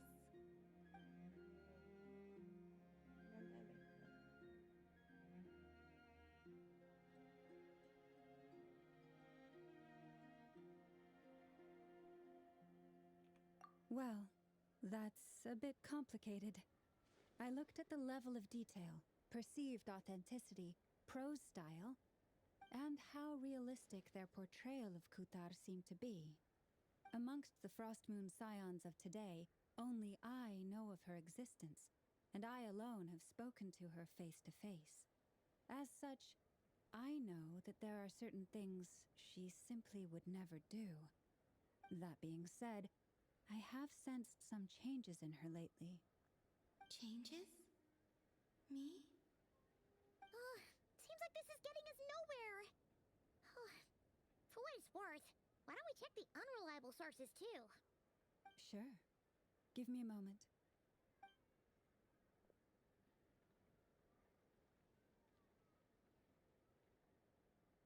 Exerting but a fraction of her divine might, Kutar sheared a great mass from the snow-capped mountain and cast it into the sea, upon whose surface shone the mirror image of the moon. Thus was formed the island of Hisi. Yeah, right. That doesn't even begin to pass the sniff test. The three moons are not but lies through and through. Only one moon has ever for us, and Kutar is her name.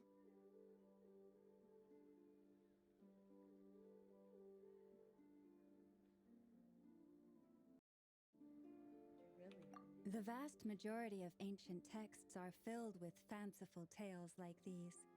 I trust you understand my criteria a little better now. Kutar did not speak, merely gazing into the distance in silence. And where her gaze landed, this was her prophecy.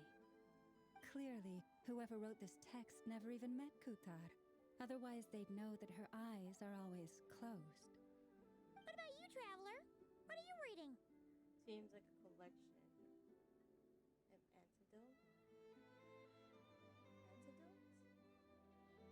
Right? Come on, let Paimon see. The child wished to build a wooden nest with which to shield a fledgling bird from the cold. But being so young and lacking in strength, the child could not snap the branches from the trees. Kutar was passing by. Upon seeing the child, she summoned forth the Kuhenki, who built a beautiful nest for the child. I remember that. Not knowing the meaning of Kutar's divine intervention, the child dared not to respond, and thus ran home to call their parents. But Kutar was gone. The Moon Chanter declared the event a miracle and took the nest as a relic, placing it on high for all to see. The child was named and favored by the goddess, and was greatly respected amongst the people. Yet, no further miracles were bestowed, and this matter was forgotten in but a few years. Huh. Any thoughts after reading that? Yeah. Nope. Columbina probably just wanted to join the kid in making nests. Ah. I'd originally considered this a fabrication, because Kuthar did not perform any similar actions in subsequent records. But now that I think about it, it does seem like something Columbina would do. It's just that... She didn't know how other people would interpret her actions. She was probably worried about making things difficult for people. So, she gradually stopped joining in. Yes. Oh, that's so sad.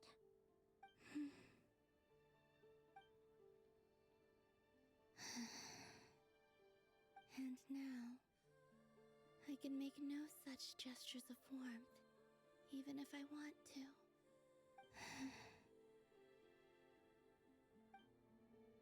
Still no name. That's a bit of a shame. But we did learn some interesting stories. That's gotta count for something. Barca said he was gonna set up a meeting with Arlecchino and Sandrone, right? Let's go back to Nasha Town and see how he's doing. Let's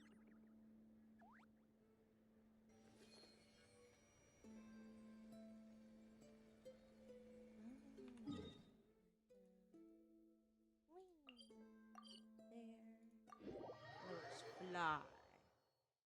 Let's just fly down over there.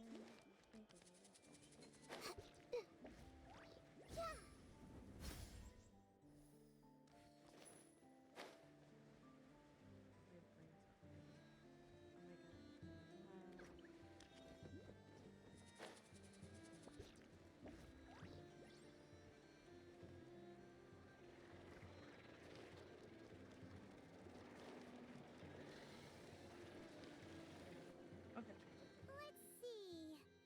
There's Barca. Oh, and it's Durin and Albedo too.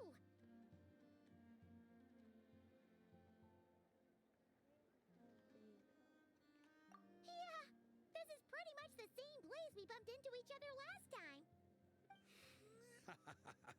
I convinced them to stick around a little longer.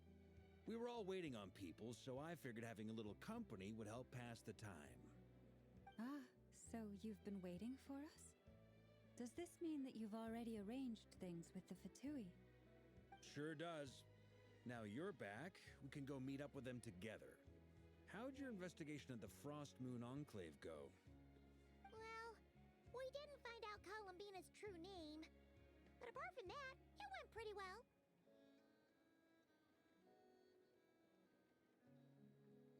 We learned some stories about the earlier days. Aha, just as well that I didn't tag along then. I'm sure our moon goddess wouldn't want every man and his dog knowing all about her private life. Still, desperate times, desperate measures, I guess. Someone had to do it. So, Barca was waiting on us, but what about you two? Are you waiting for Alice? Oh, no. We already met with her. We discussed that experiment I mentioned to you last time. Oh, and she also handed me this communication device. Yeah, these are the ones from the Golden That's Apple right. ago. I understand she informed you about the relationship between the phantom phenomena and Tevat's borders, yes? She wants me to help her with some more experiments on that front. She said that she'll contact me through this device with more information. Ah, I see. Following instructions and making observations. Pretty common research method. Takes me right back to Albedo's lab. Wait, then who exactly are you meeting? Someone you know. Albedo's met him too. But I don't think Miss Lauma or the Grand Master have been introduced.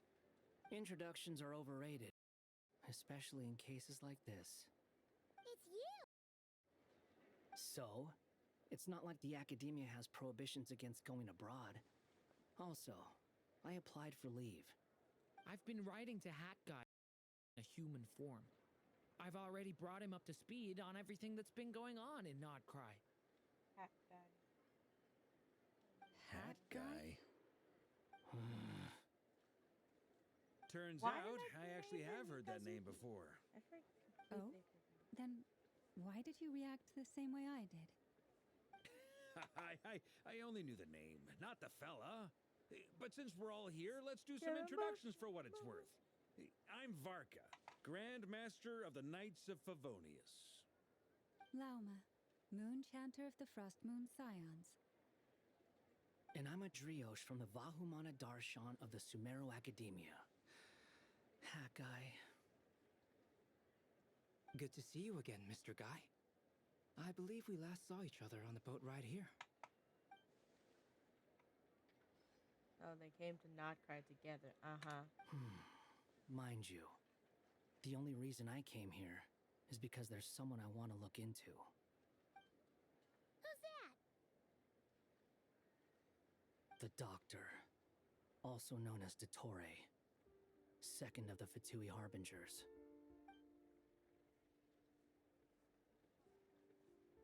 Yes, I did this one. From the tone of your voice, it sounds like there's bad blood between you.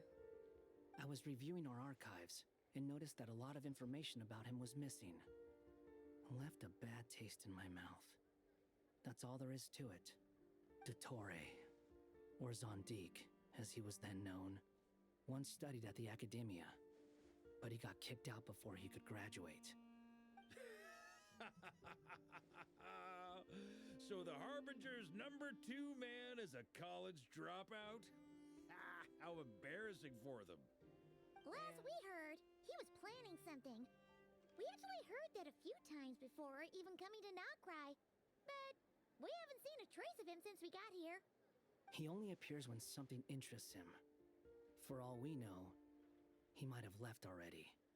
But the fact he did something here at all is worth noting. It'll fill a couple extra lines in his file. Why does it sound less like a file you're writing and more like a criminal record? Anyway, we were just about to meet 2 of the other Harbingers. Want to come along? You might learn a thing or two about him there. Sure. Even though they're Harbingers, well, they're old acquaintances of ours, so, you know, when you talk to them, try to be... I got it. The Frost Moon Scions' relations with the Fatui remain tense. Forgive me if I do not attend. In that case, we'll continue assisting Miss Alice with her experiments. Good stuff. Everyone's having a fruitful time. All right, we better get going. I'll lead the way. Sure.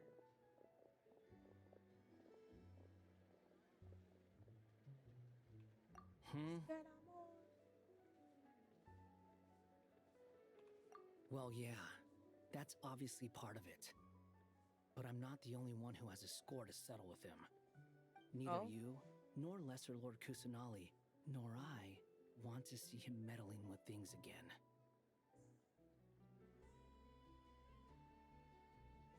Fair enough. What's the hurry? Don't worry. Pigeons always know which way home is.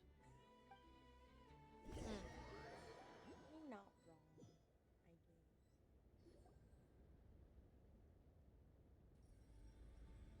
You made it. Who is this? A scholar from Sumeru. They call him Hat Guy. He's an old friend of the Travelers. Wait, this is the Academia representative you wrote about? He doesn't exactly look the part. I believe this will prove my identity. You'll notice it bears the seal of the Sanctuary of Surasthana. Well, what do you know? So it does. All right then. My mistake. It's fine. I expected as much. What? So as I mentioned in my letter, the Academia's got its eyes on Dottore. But this matter remains top secret. Who's assisting in the investigation? The fewer people who know, the better. If anyone asks, I'm here in Notcry to pursue my personal academic interests. I gotta say, Marka, you did pretty well to keep all this under wraps for so long. Sounds like you got in touch with the Academia about this way back. You flatter me.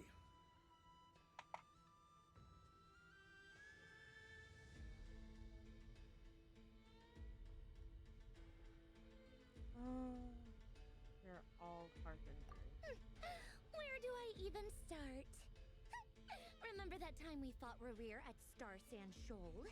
He sure let me have it then, didn't he?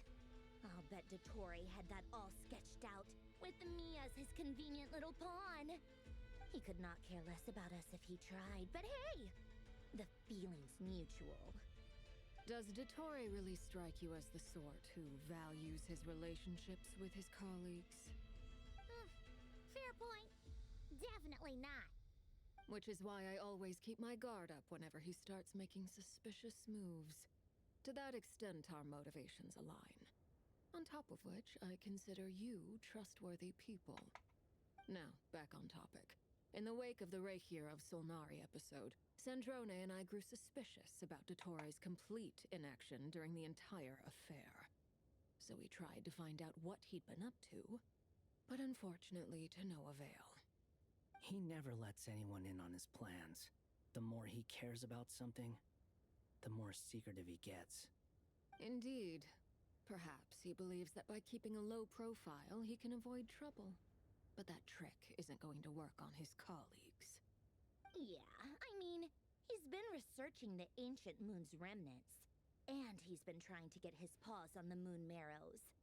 Only an idiot would believe he doesn't have something more planned. With this in mind, I returned to Snezhnaya and relayed my thoughts to Her Majesty the Tsaritsa, entreating her to have him recalled. That's pretty direct. Did the Tsaritsa agree? Yes. I made it abundantly clear that the Fatui's business in Nodcry is almost concluded, and we do not need 3 harbingers in this territory. Her Majesty concurred. Accordingly, Dottore has returned at her orders. I imagine he is continuing with experiments, which no one besides he would ever have any interest in. Common sense might mean nothing to him, but he's not stupid. He knows that no good can come from opposing the Tsaritsa. Smarts alone won't get him all the way. He needs the Rooster's resources and Regrator's Mora, both of which the Tsaritsa can strip from him by waggling a finger. But doesn't he have a track record of publicly following orders while going against them in private? He probably has it down to a fine art by now. Wouldn't put it past him. We worked together on a research project once. Only briefly, but it was enough to show me that we're fundamentally different people. He has no interest in doing things methodically, stage by stage. His thoughts jump all over the place, and the moment his curiosity is satisfied, when you don't or know that he you're gets the the problem. results he wants, he disappears. But I feel like the only similarity we share is that once we set our minds on doing something, we will see it done, whatever it takes. Well, we definitely saw some of that in your battle with Rerir. You got so competitive. Ugh, do not remind me. Then I believe we all concur.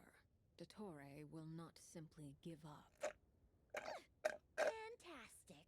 Now this is turning into a whole day of unpleasant memories. Ugh. Are you talking about the moon marrow stuff? He also strikes me as the kind of person to disregard experimental regulations, ruin all the equipment, and go way over budget. Then leave the first person he can find to deal with the fallout. Exactly. Yes. This one time, he was running some high-temperature experiment and the substance exploded.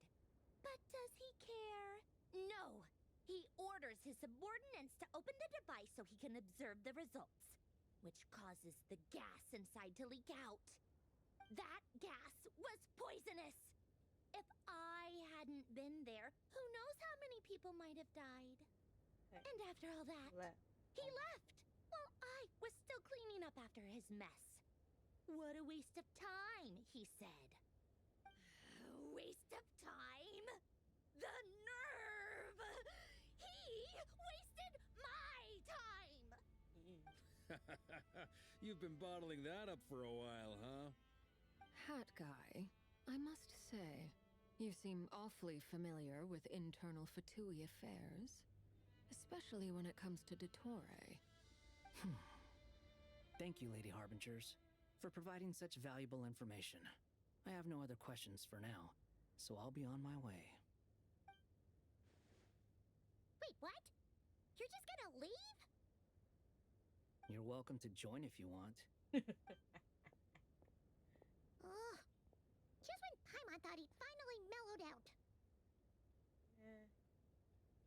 He makes Whatever. quite the impression. I'll say. I've met tons of headstrong people, but not many of them would join me in bad-mouthing Dottore. Anyway, back to the main agenda. Barca, you said that Columbina has gone missing? Or rather, disappeared. Yeah. We're working on building a connection between her and this world. The simplest method is to find out her real name. I've actually asked her that question before, but she said she didn't know. Considering our relationship, I doubt she was lying to me.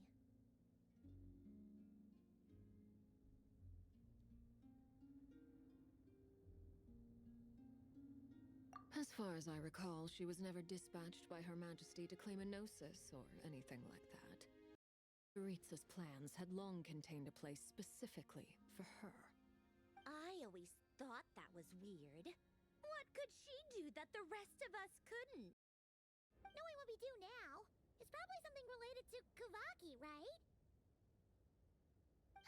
More than likely.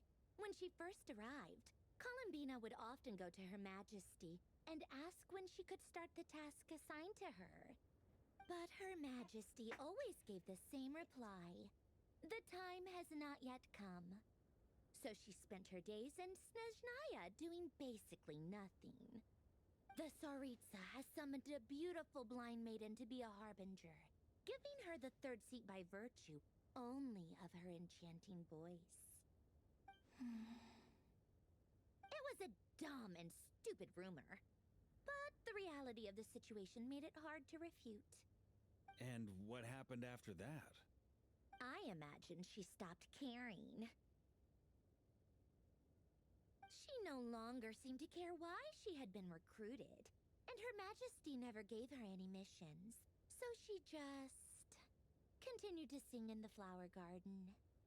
For my part, I was busy. So busy, in fact, that watching someone be that idol had me fuming. But still, I got the sense that she had long been used to a life of other people claiming she was needed when she wasn't. I just felt that having a place to stay would cost me something eventually. And so I waited quietly for the day that I would have to pay the price. And on the other end of that spectrum, you had me. Someone once told me that I had the lousiest work and the toughest luck. Damn. That's a good way of putting it. I forget who said it, but those words have always stuck with me. Yeah. But you've done your job exceptionally well all this time. Because at heart, you are a conscientious person. What is it?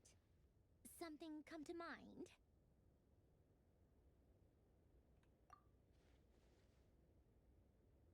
Oh, to shout it to her from the rooftops. That's cute. That makes sense. Nothing screams you are needed like your name shouted from across the town. Well, good luck with it. But if you ask me, Columbina is still the most shoutable name. I'm just so used to it now, after all the arguments we've had. I can't be bothered trying to remember another name for her.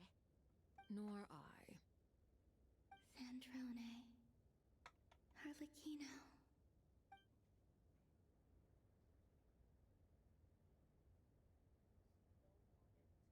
Huh! It's a Sealy! Does that mean Nicole has news for us? Oh, this one. Ladies, I thank made you a for your hospitality. I literally If the made chance ever comes up, I definitely owe you both a drink sometime. Because I'm it was sure supposed it to be will. here, the middle. You can make your own way out. Heck, you've been here enough times, you probably know your way around better than I do.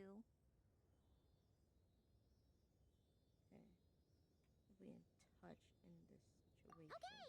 Time to do what adventurers do best. Follow that Sealy! Thanks, Paimon. That really helps.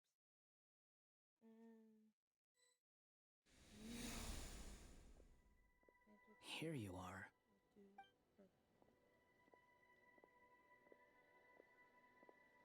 Oh, hat guy.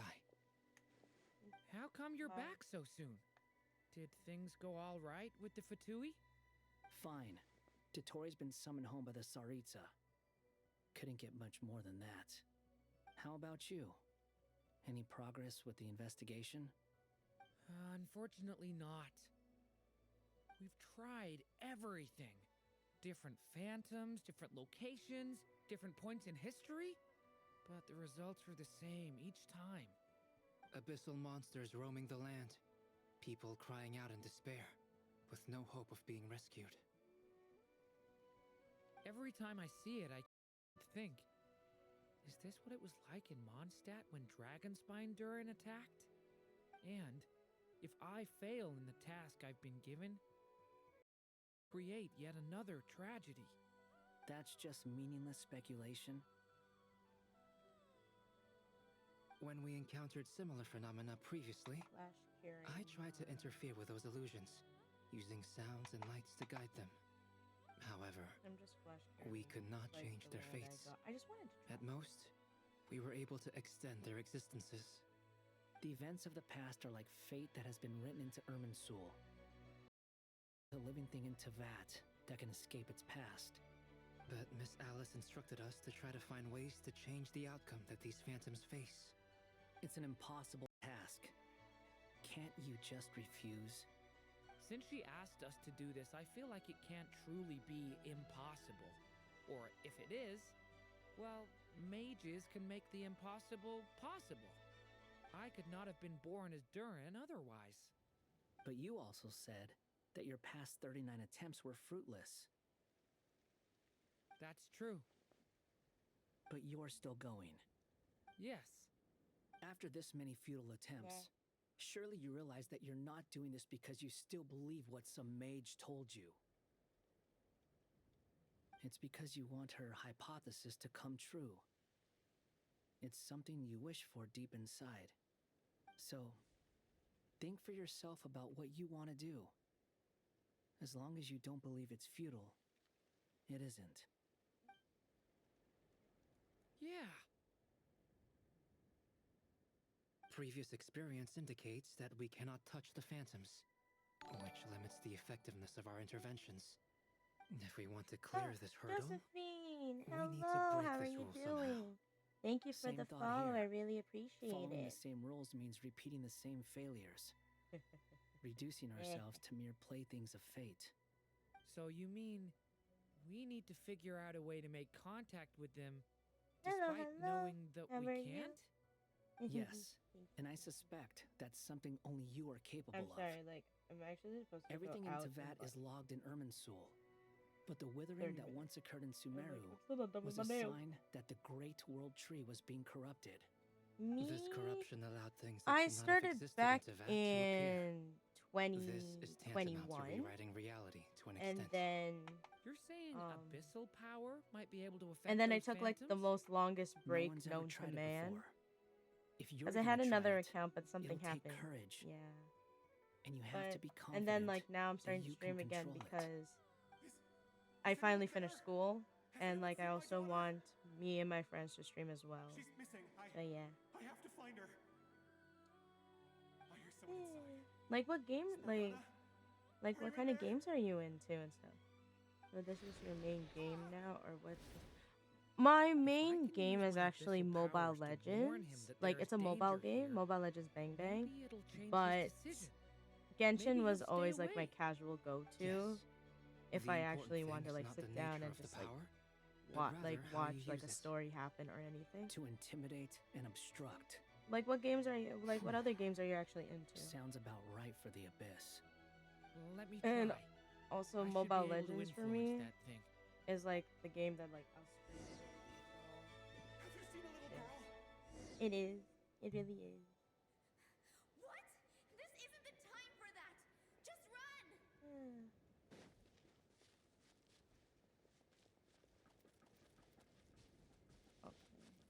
I hear someone inside. Spargana? Are you in there? Durin can use the power of the abyss to affect the world in which the phantom is located. So, for example, using it on stone pillar will create a barrier with the intimidate or and construct attributes, which in turn will affect the choices and actions of the human phantom. Hello? Wait, Josephine, do you play Genshin? What is this? Looks dangerous. I should get out of here.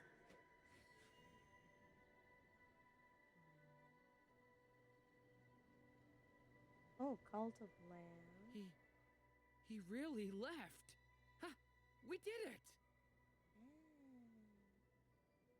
Don't celebrate too soon. Follow him. See what he does next. Oh, okay. Actually, no, that's actually amazing. I actually never heard. Monsters Oh, approaching you're from the using front. Sky's account, You need to boy. stop them and create an opportunity for him to hide. Okay.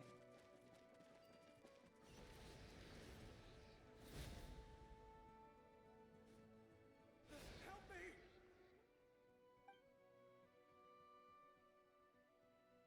I don't think so. I think you can. Monsters approaching from the front. You need to stop them and create an opportunity for him I'm to not hide. gonna lie. Anybody's account's amazing if you put your mind to it. No, there's a monster ahead. Yes, ma'am. Ooh, what is your main? Wait, is that the barrier I Or saw like your earlier? 4 main people Why that is it you play appearing most now? of the time? It's as if someone's controlling it.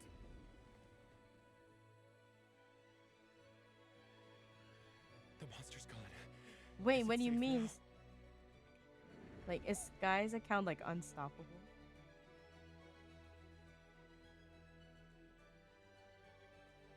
The barrier's gone too. How odd.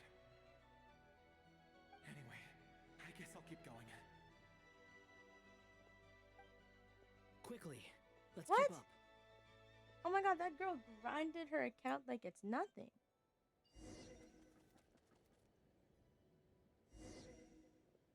Wait, there was someone else here? Don't go any further. We've got anti-monster traps laid out everywhere. But my daughter must just be up ahead. I have to go. It is a chill game. This way's blocked.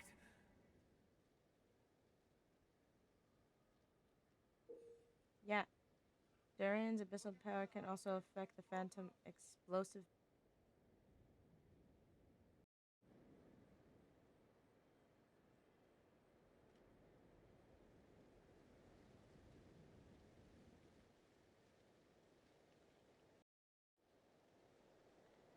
This is hers if you want to check it out. I'll check it out actually. Later though. We might be able to use the But explosives I'm not- over there, but we need to take care not to hurt him. Boy, move. How do we create a barrier for this man? Make sure to use oh, here it is. Create barrier. And I'll use the barrier to keep him at a safe distance. yes, please. This barrier seems to be helping me somehow. So what do you do besides gaming or stream? Me, at the moment, I have a side job as a receptionist at a church. Gotta keep moving ahead. And I just finished school for aesthetics. So it's either one that I actually plan on getting a job, or two, I'm actually There's still a planning chance, on making Durin. my own Use the business. traps. With, of course, with my bestie and my other friends, because mostly all of them are business oriented. Fish move.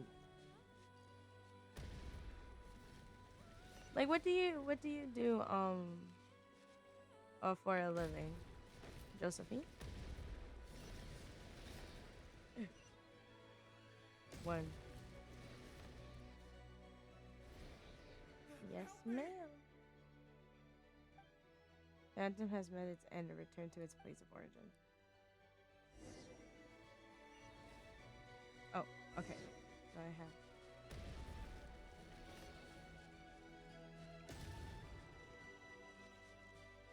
Oh shit. Help me! Okay, so Ooh, you have a job at a coffee shop? What's the coffee shop's name? Also, what is your side business?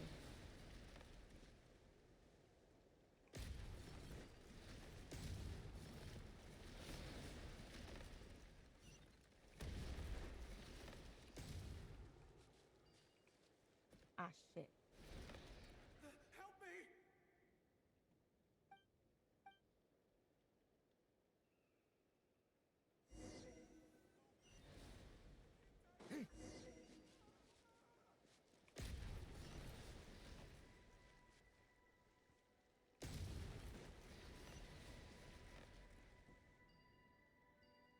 One, two.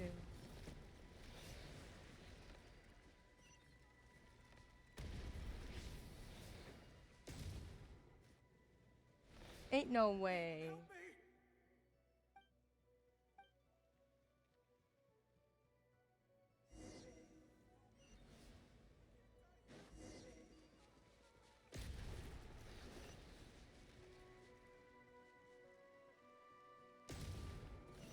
Oh, you're a digital creator. That's actually amazing. I would love to see your work sometime, actually.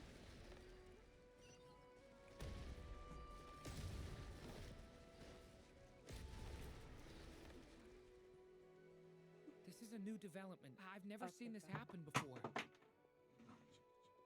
We might just be able to save this person.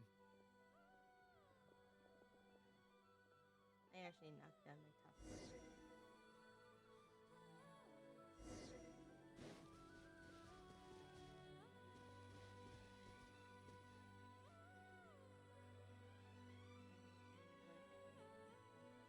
Hello there. Have you seen my daughter? Spargana's her name. She's carrying a large backpack. Get out while you still can, you fool. You won't find any survivors here. But I can't just leave her here. She must be so scared right now. Sorry. Wish I could help, but I haven't seen her. You'll just have to keep looking. Okay, thank you. If I do find her, I'll get her to shelter and come back for you. Don't bother. I've got nowhere left to go.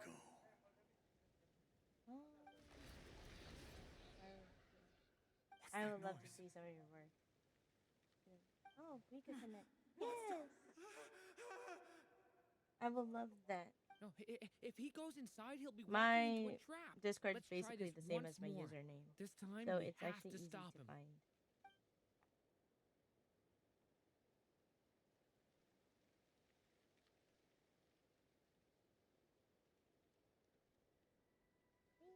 Sorry, I'm just like looking for the same.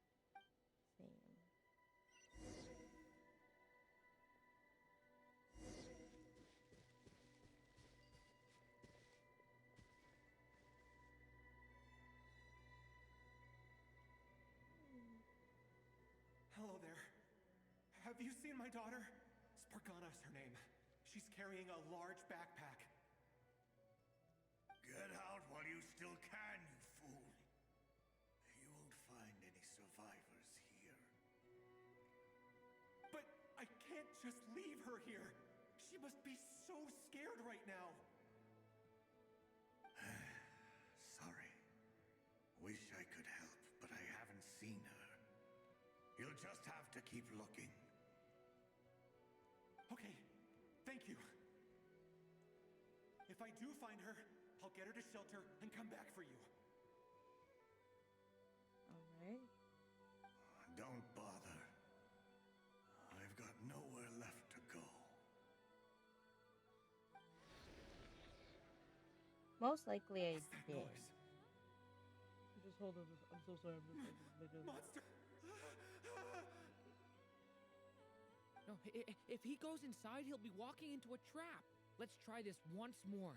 This time we have to stop him. Oh, there it is. I'm just like looking for this. I don't know where my phone went. Most likely. Why? How will I know where Spargana's gone like this? You know what? I'll trust this strange barrier.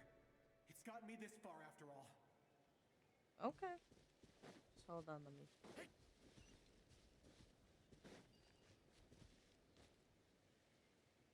Spargana, are you there? Maybe she's trouble.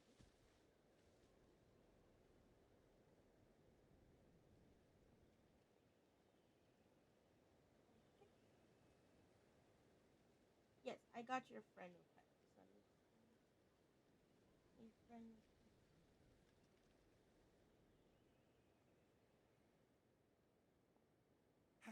Hello, I'm looking for... Huh? Wait, so I Looking for what? Everything here belongs to me. Get him, boys! Heh.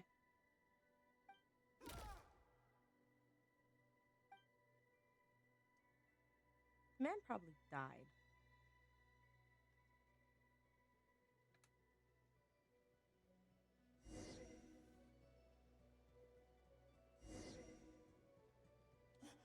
Why? How will I know where Spargana's gone like this? You know what? I'll trust this strange barrier. It's gotten me this far after all. What? Hey! Let us out!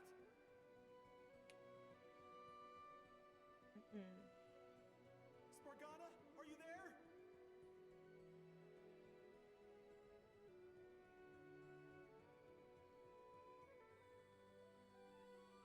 I really enjoy your stream in the back. Oh, thank you. I actually love when people come and we all just talk and have fun. It makes my day all the time. To be honest, if I wasn't so focused on my nails, I would be talking a lot more. But here I am.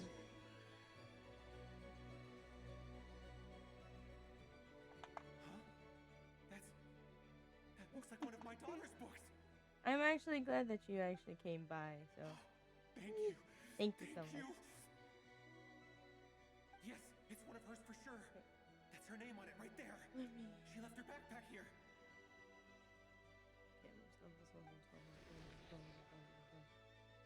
Durin, just like last time. Use the explosives. No, please, don't make me do it. Don't make me do it, don't make me do it, don't make me do it.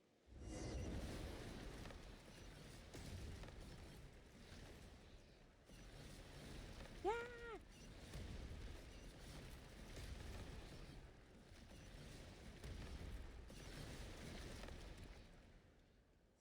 Okay.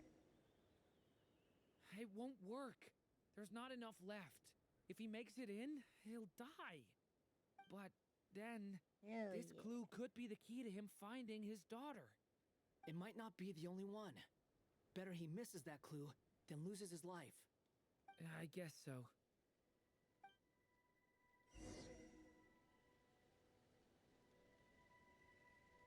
Stop him, Durin. We can't let him get any further in. I'm doing the Abyss one right now. Hell yes, sir. Hell yeah.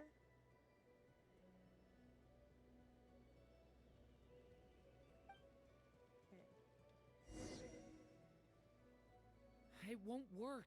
There's not enough left. If he makes it in, he'll die. Those But promos, then, yes. this clue could be the key If to you're a him free finding his player. daughter. It might not be the only one. I feel you, man. Better he misses that clue than loses his life.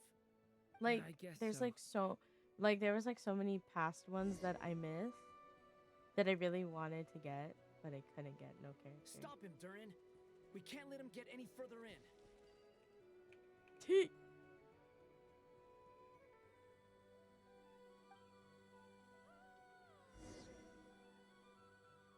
It won't This will There's not replay. enough left. If he makes it in, he'll die. But then, This clue could be the key to him finding his Yeah, daughter. Sky has like It might not be the only one. Huh? Better he misses that clue than loses his life. I guess so. Is she a person that pays? Stop him, Durin. We can't let him get any further in. That's my daughter's book! She's passed this way! Why? Why won't you let me go in? How? I'm like, damn, she must have like searched high and low for primos, bro.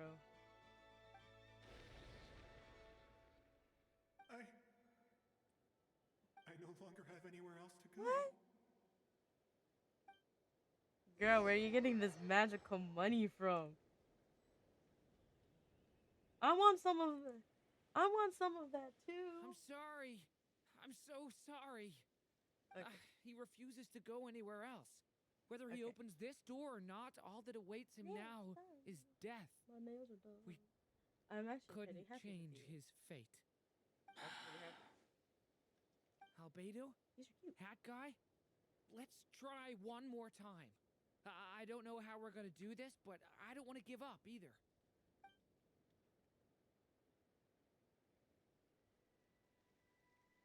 I got nail polish. Why am I here? What's going on? Give me, like, tell Sky, give me her. Scenes running through my head. Where are they from? Huh? What's going on? His reactions have changed. How many times? What's happening to me? I actually really like. Huh? Wait. You can see us now? I feel like I always could, but that I only just realized you were there. I'm sorry, I don't know how to describe what I'm feeling. But you were the ones guiding me using that marked barrier, right? I haven't done anything yet, but those monsters, those deaths, they feel like memories. Like things I really did experience. I won't find my daughter. In fact, I'll ultimately die trying to find her. Isn't that right? Well, no, it isn't. Yes, it is. Even so, we're trying to find a way out of this. You've not seen my daughter either, have you? It seems she really isn't here.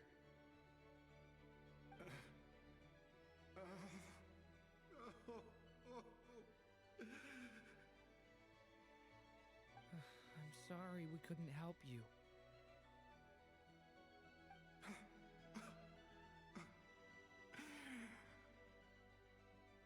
I'm just tired. Maybe this is destiny. Maybe it doesn't matter how hard I search. How long do I have left? Experience says 15 to 20 minutes. 15 to 20. Thank you for all your help. Let's rest a while. You look exhausted too. Now's not the time for you to start pitying us. It's not pity. I'm just realizing that I've only got 10 or so minutes left. You know?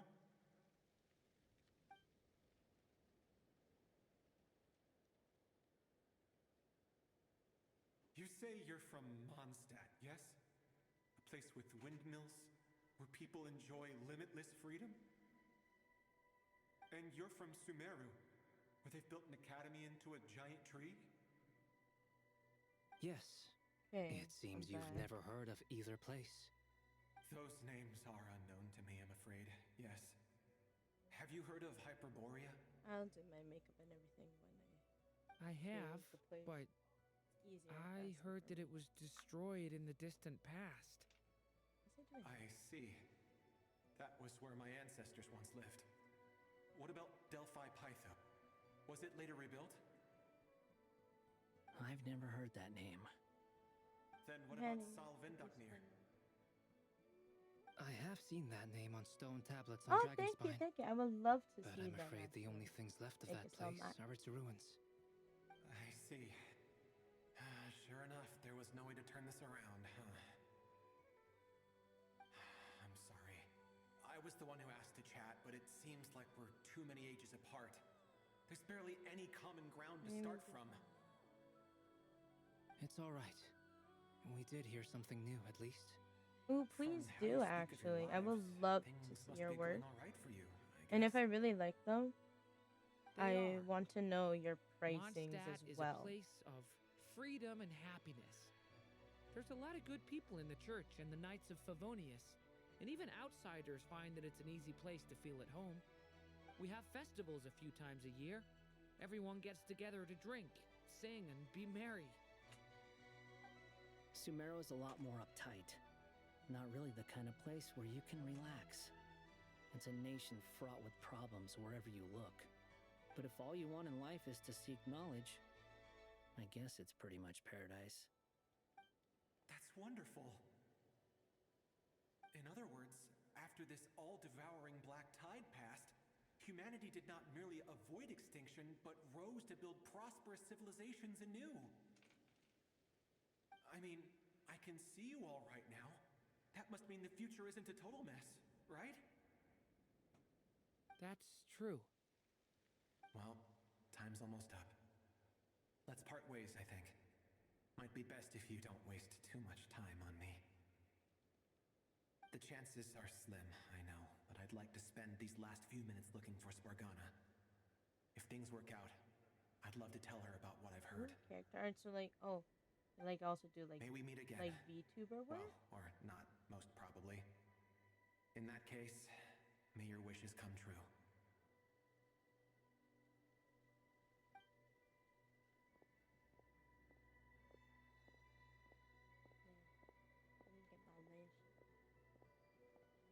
He's gone.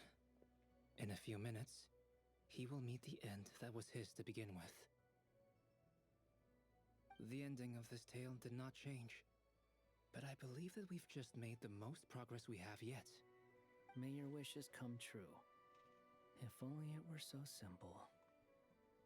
Hat guy, could I ask you a question? You've never talked about your past. It seems complicated, and it weighs heavily on you, too. Would you be willing to tell me about it? I mean, sometimes it's better to get things out in the open. Take that guy we try to help, for instance. At least he said goodbye with a smile, right? I know about Albedo's past. Our experiences are very similar, and he created me. As for you, you're my first friend, and you've witnessed every step I've taken. Yes, I will actually message But you by as soon as possible. comparison, I think like maybe I know tomorrow. nothing about you. Because I have Either to way, go. I to, mean, like, we're still best friends. the outing today. But if I knew more about you, usually I stay. I might understand your thoughts a bit better. I've told you about myself. I'm a student at the Academia. And what did you do before that? Prepared for the entrance exam? All right. If you really don't want to talk about it, I won't press you any further. I was a puppet built from the branches of a white tree, using technology left behind by the Conrian schools of mechanical engineering. A white tree? You mean an Irminsul tree? Yes, a branch of Irminsul that was once connected to the main tree. So you had a human creator too? Yeah, but my creator abandoned me after deciding that I was a failure. After that... But it wasn't...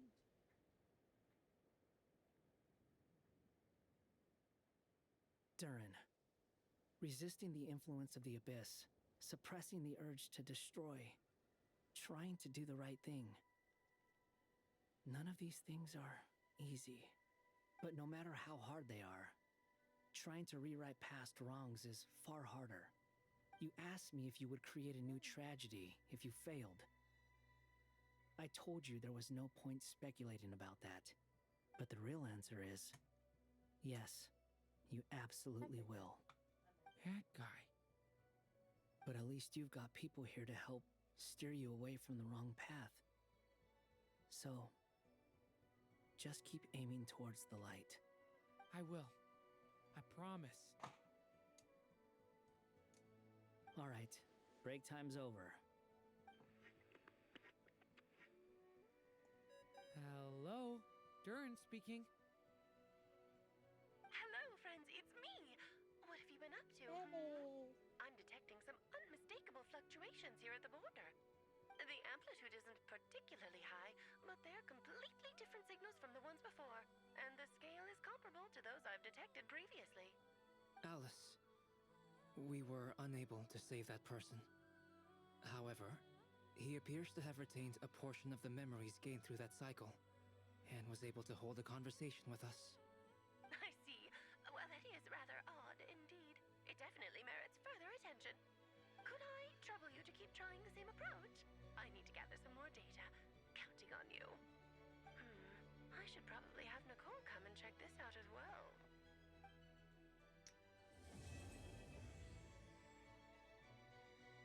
Oh yeah. I didn't think that it would actually end so soon. There you are. I was worried you might stop to collect treasure chests opened by the Seelie along the way. It would have taken you so much longer to get here. Another conversation I cannot hear. I am delighted to see that you understand what takes priority, and that your adventurer's instinct has not swayed your resolve. Really, I must applaud you for it. You should know. Paimon's head. Okay, I'll try and keep it short. My senses are telling me that this is where we shall find the entrance to the ruins. Oh, cool! Well, what are we waiting for?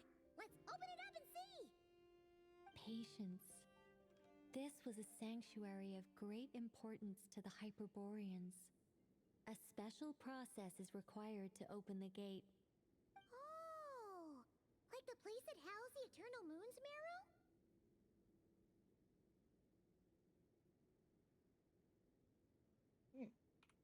I have to go back. Okay, so what's the plan? Need us to do anything? And just the short version, if you can. All right then. I was planning to start with some background on the invention of these techniques. Are you sure you don't want to hear it? It's quite informative. Remember what you were saying about priorities? Fine. Simply put, we need 3 human representatives to successfully undergo a process of Kuvaki resonance. Think of it as a test from the 3 moon goddesses to see if the entrants are qualified, with the most recognizable qualification being Kuvaki. Pretty sure Lauma would ace that test. Oh, wait. But we need 3 people. I also have no doubt that the moon chanter would be qualified. But we would need 2 other people with the same constitution. Therefore, the most feasible method is not so much to follow the rules, but to figure out how the test functions and find a workaround. I've done some research, and it turns out the mechanism is rather crude. We'll simply need humans to stand before it who have sufficient Kuvaki energy within them. I'm with you so far. How do we get the Kuvaki in them? The easiest way would be transfusion. Take some Kuvaki from Nodkrai's soil, put it into the bloodstream, and get it circulating in the body. So we're going to cheat on the test? Precisely. There are other methods, but this is the simplest one. Cheating the system is much easier than trying to hide from it. Huh? Sorry? Does the idea of cheating upset you, Miss Lauma? No, that's not it. I suddenly had an idea. Oh, what is it? It's about Moon Prayer Night. I figured out a way for Kutar to join in the festivities. Huh? But as Paimon said, we need to have our priorities straight. Let's get back to the test. I'll follow up with Nefer on the festival arrangements. Oh, okay. Anyway, is this really the best method we have? A Kuvaki transfusion sounds dangerous, no matter how you slice it. If you think that's dangerous, wait till you hear the other methods. I'd be more than happy to go through them if you'd like. There are several. No need, we're good. Let's go with this one. Very well. Kuvaki transfusion it is. Now, I should mention that the risks can be greater or lower depending on individual compatibility. It would be rash to simply infuse the Kuvaki and hope for the best. If the body rejects it, the reaction can be quite severe.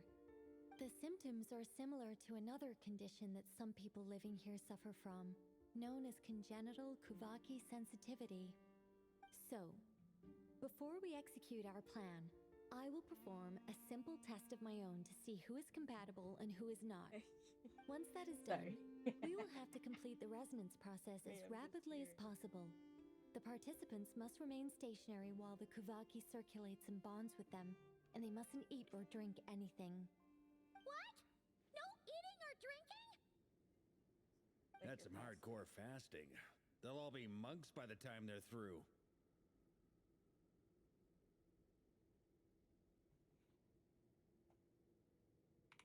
3 days.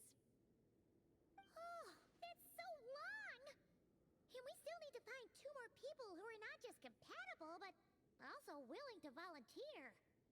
Fasting? What are they talking about?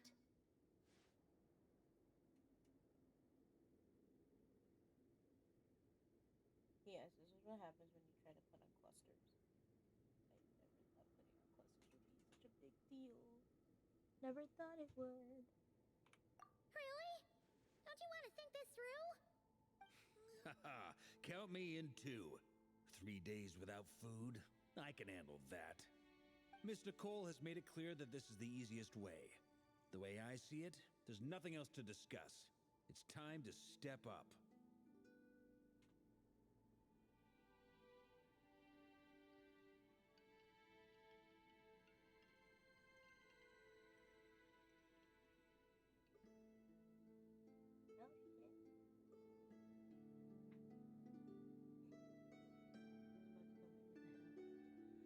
Oh, let's see, compared to Columbia. Yeah, you're right. In that case, Paimon volunteers to be captain of logistics. She'll keep the fires lit and grab some spare clothes to keep you comfortable. At least she's doing way better than... Then we'll start with you first, traveler. Please step forward.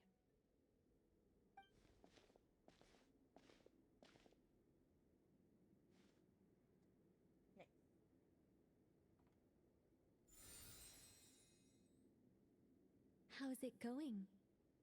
Do you feel anything? No. How about now? Nope. And now? Still nothing.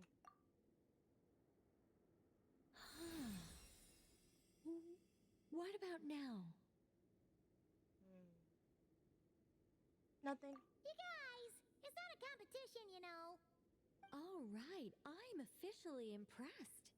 Even as a descender, you can withstand far more than I imagined. It's like I summoned a giant stone titan to arm wrestle you, and your arm hasn't even moved an inch. In my last attempt, I infused 5 times the amount of Kuvaki required. Ooh, that much? Yes. Safe to say, compatibility won't be an issue for you. You're eligible to join. You're next, Mr. Varka. Sure, here goes nothing. All right. I'll start where we left off. Oh, 5 times the required Kuvaki dose. Whoa, whoa, whoa, hey, wait a minute. Oh, what the hell? How's it going? No, not great. I kind of want to puke. Feels like I've been drinking too much. A few bottles of wine, then a big stein of Dark Horse, with some hard liquor from Liyue mixed in. You think this is funny? I just lost to a young lady in an arm wrestling contest. I'm never gonna live that down. That's My sad, but it's apologies. okay. I'll lower the concentration and try again. Oh. How's it going now?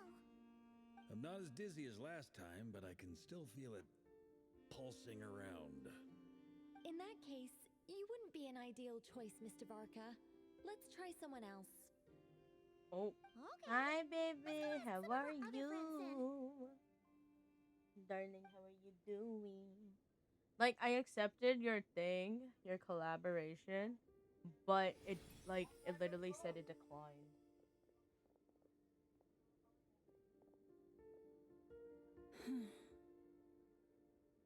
No surprises here, Miss Moonchanter. You're perfectly compatible. You may join. Oh yeah, and I'm actually almost done. Hopefully this will be done. I'm before I getting a finish. slight headache. Shame. You were so close.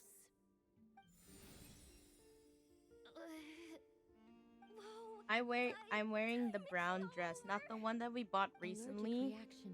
but I'm We wearing can't have that. the short one. Well, The one that like gonna start a walk. my chest The doesn't want, Hexen my Circle is chest an refused to close. organization that cares for and protects children. Like, if you want, you can wear We will dress, not have them or do like the dangerous rest of things. my family, they're just Not wearing even pants. tests. I think Lala's either wearing skirt or like she's wearing pants. Is something the matter? Like, what do you mean by Candidates casual? have to be human. I guess that rules me out too. Huh. Everyone except the moon. Could you send me a picture of like what casual looks Guess like? I don't need to feel so bad after all. 'Cause I know you're I mean, stylish. looks like this isn't gonna be as easy as we thought. Perhaps I could ask for volunteers among the Frost Moon Oh. Scions. I'll see about talking to some trusted Lightkeeper colleagues. Itlua springs to mind. In fact, I think we had some former Frostmoon Scions join our ranks recently. Can you give me the scientific explanation for how the test works? I can probably make some kind of test bot. Then we can just zip through Nasha Town, going up to people and pressing a button to check their status. Wouldn't that be way easier? No. Wow! No elaboration for once. How about I contact the Knights of Favonia's garrison in the Wave Chaser plane? Shame that Lohan's already left. And that guy's even tougher than Like I this am. part's not closing. Strange. The moon goddess is clearly revered by many people. So why is she on the brink of disappearing? She mentioned that the world has rejected her from the very beginning. And when we fought the Raker of Solnari, it seemed like she exhausted her power for our sake. Also, Paimon's not sure revered is the right word for how people feel about her. Gratitude, certainly. For my part, anyway. It's basic reciprocity. Like, She helped if you us, want to wear like so she casual, deserves our help in return. I would suggest just to Yeah. keep it in a bag. Even though she So then you looked like can she wear it didn't care, she still saved a ton of people, including me. A review of Level the 12 relevant data Abyss is leads me to hard, conclude man. that Miss Columbina I gave is a up. good person. I gave up doing the abyss. You bet. And just did They really think so? I think like once like fully I'm like super surprised that Columbina isn't wanting her Primos actual name, badly. though. I think it really suits her. It's light and graceful and, yeah, just a really pretty name.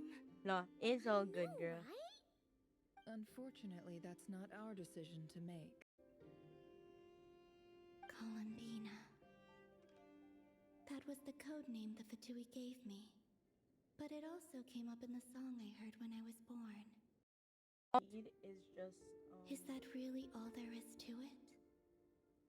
What do I truly think of my own name? You need. Is there anyone left who will still call me by that name? I think if you have like just a powerful enough Geo, then you're okay. But you need at least one lunar character though. At least one.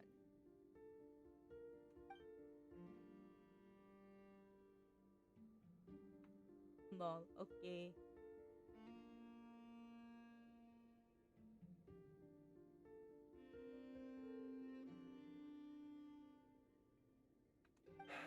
Moon Prayer Night is getting closer by the day. We're running out of time. We need to look for other candidates. Then allow me to try. Huh? What are you doing here? You contacted It's your no friends work. via the Adventurers Guild. Sandrone has been keeping an eye out for something like that, so she informed me. Since I have the ability to accommodate a moon marrow, I should prove to be a suitable candidate. It's okay, Zhongli. It's all good. I completely forgot. When can we begin? I see. We can begin right away. Zhongli. Zhongli. How was it? Did you feel any discomfort? Not at all. Then it seems we shan't need to look for additional candidates after all. Yes. We're going to church. I would. No, I think you need you. Like Paimon said, I the think rest you of us just can take need turns making sure the one three of them lunar stay character warm and and comfy. like. I think that's my how it job works, is to right? take care of the caretakers. I will ensure everyone receives food and accommodation. Okay. I'm ready as well.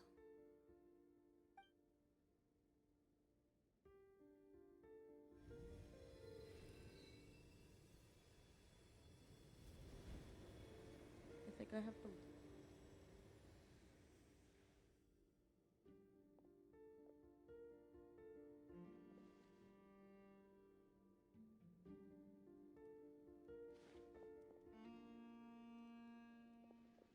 Damn, I can't find the hole.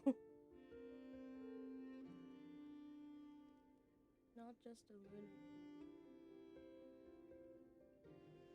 Then, like, I completely forgot about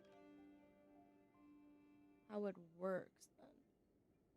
Do we have a lunar character? A lunar geo character?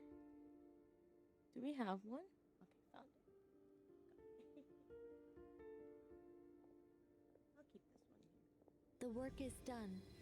The sacred scroll But it shut. just doesn't care. The stars grow dim. The people silent. The white sun sets. The silver moon Okay, rises. okay. No. O path It's to just the that temple, I think I didn't pull appear for that now first. before us.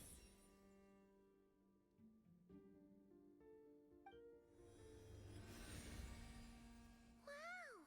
It really opened! So that's what all this is about. Oh, is he the They've gray been trying hair to open this gate. guy? With a calm mind, the this gray proved hair not too guy? arduous. Come, let us enter.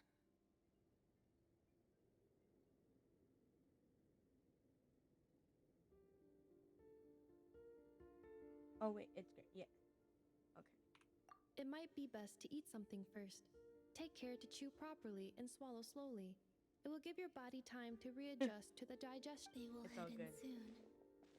They will need to enter this gate. Please. Huh? I cannot pass through. It has been 3 days. My strength is all but Can I really hold on until Moon Prayer Night? Hopefully. So, but what the hell? I didn't start this. Okay, it has been saved. So I will have to go now, and hopefully everything's okay. Mystery is back. I will be back either tonight to continue, cause like we just started this story, or I have to come back either Sunday or Monday. So yeah, I'll see y'all again soon. Bye bye. Bye bye.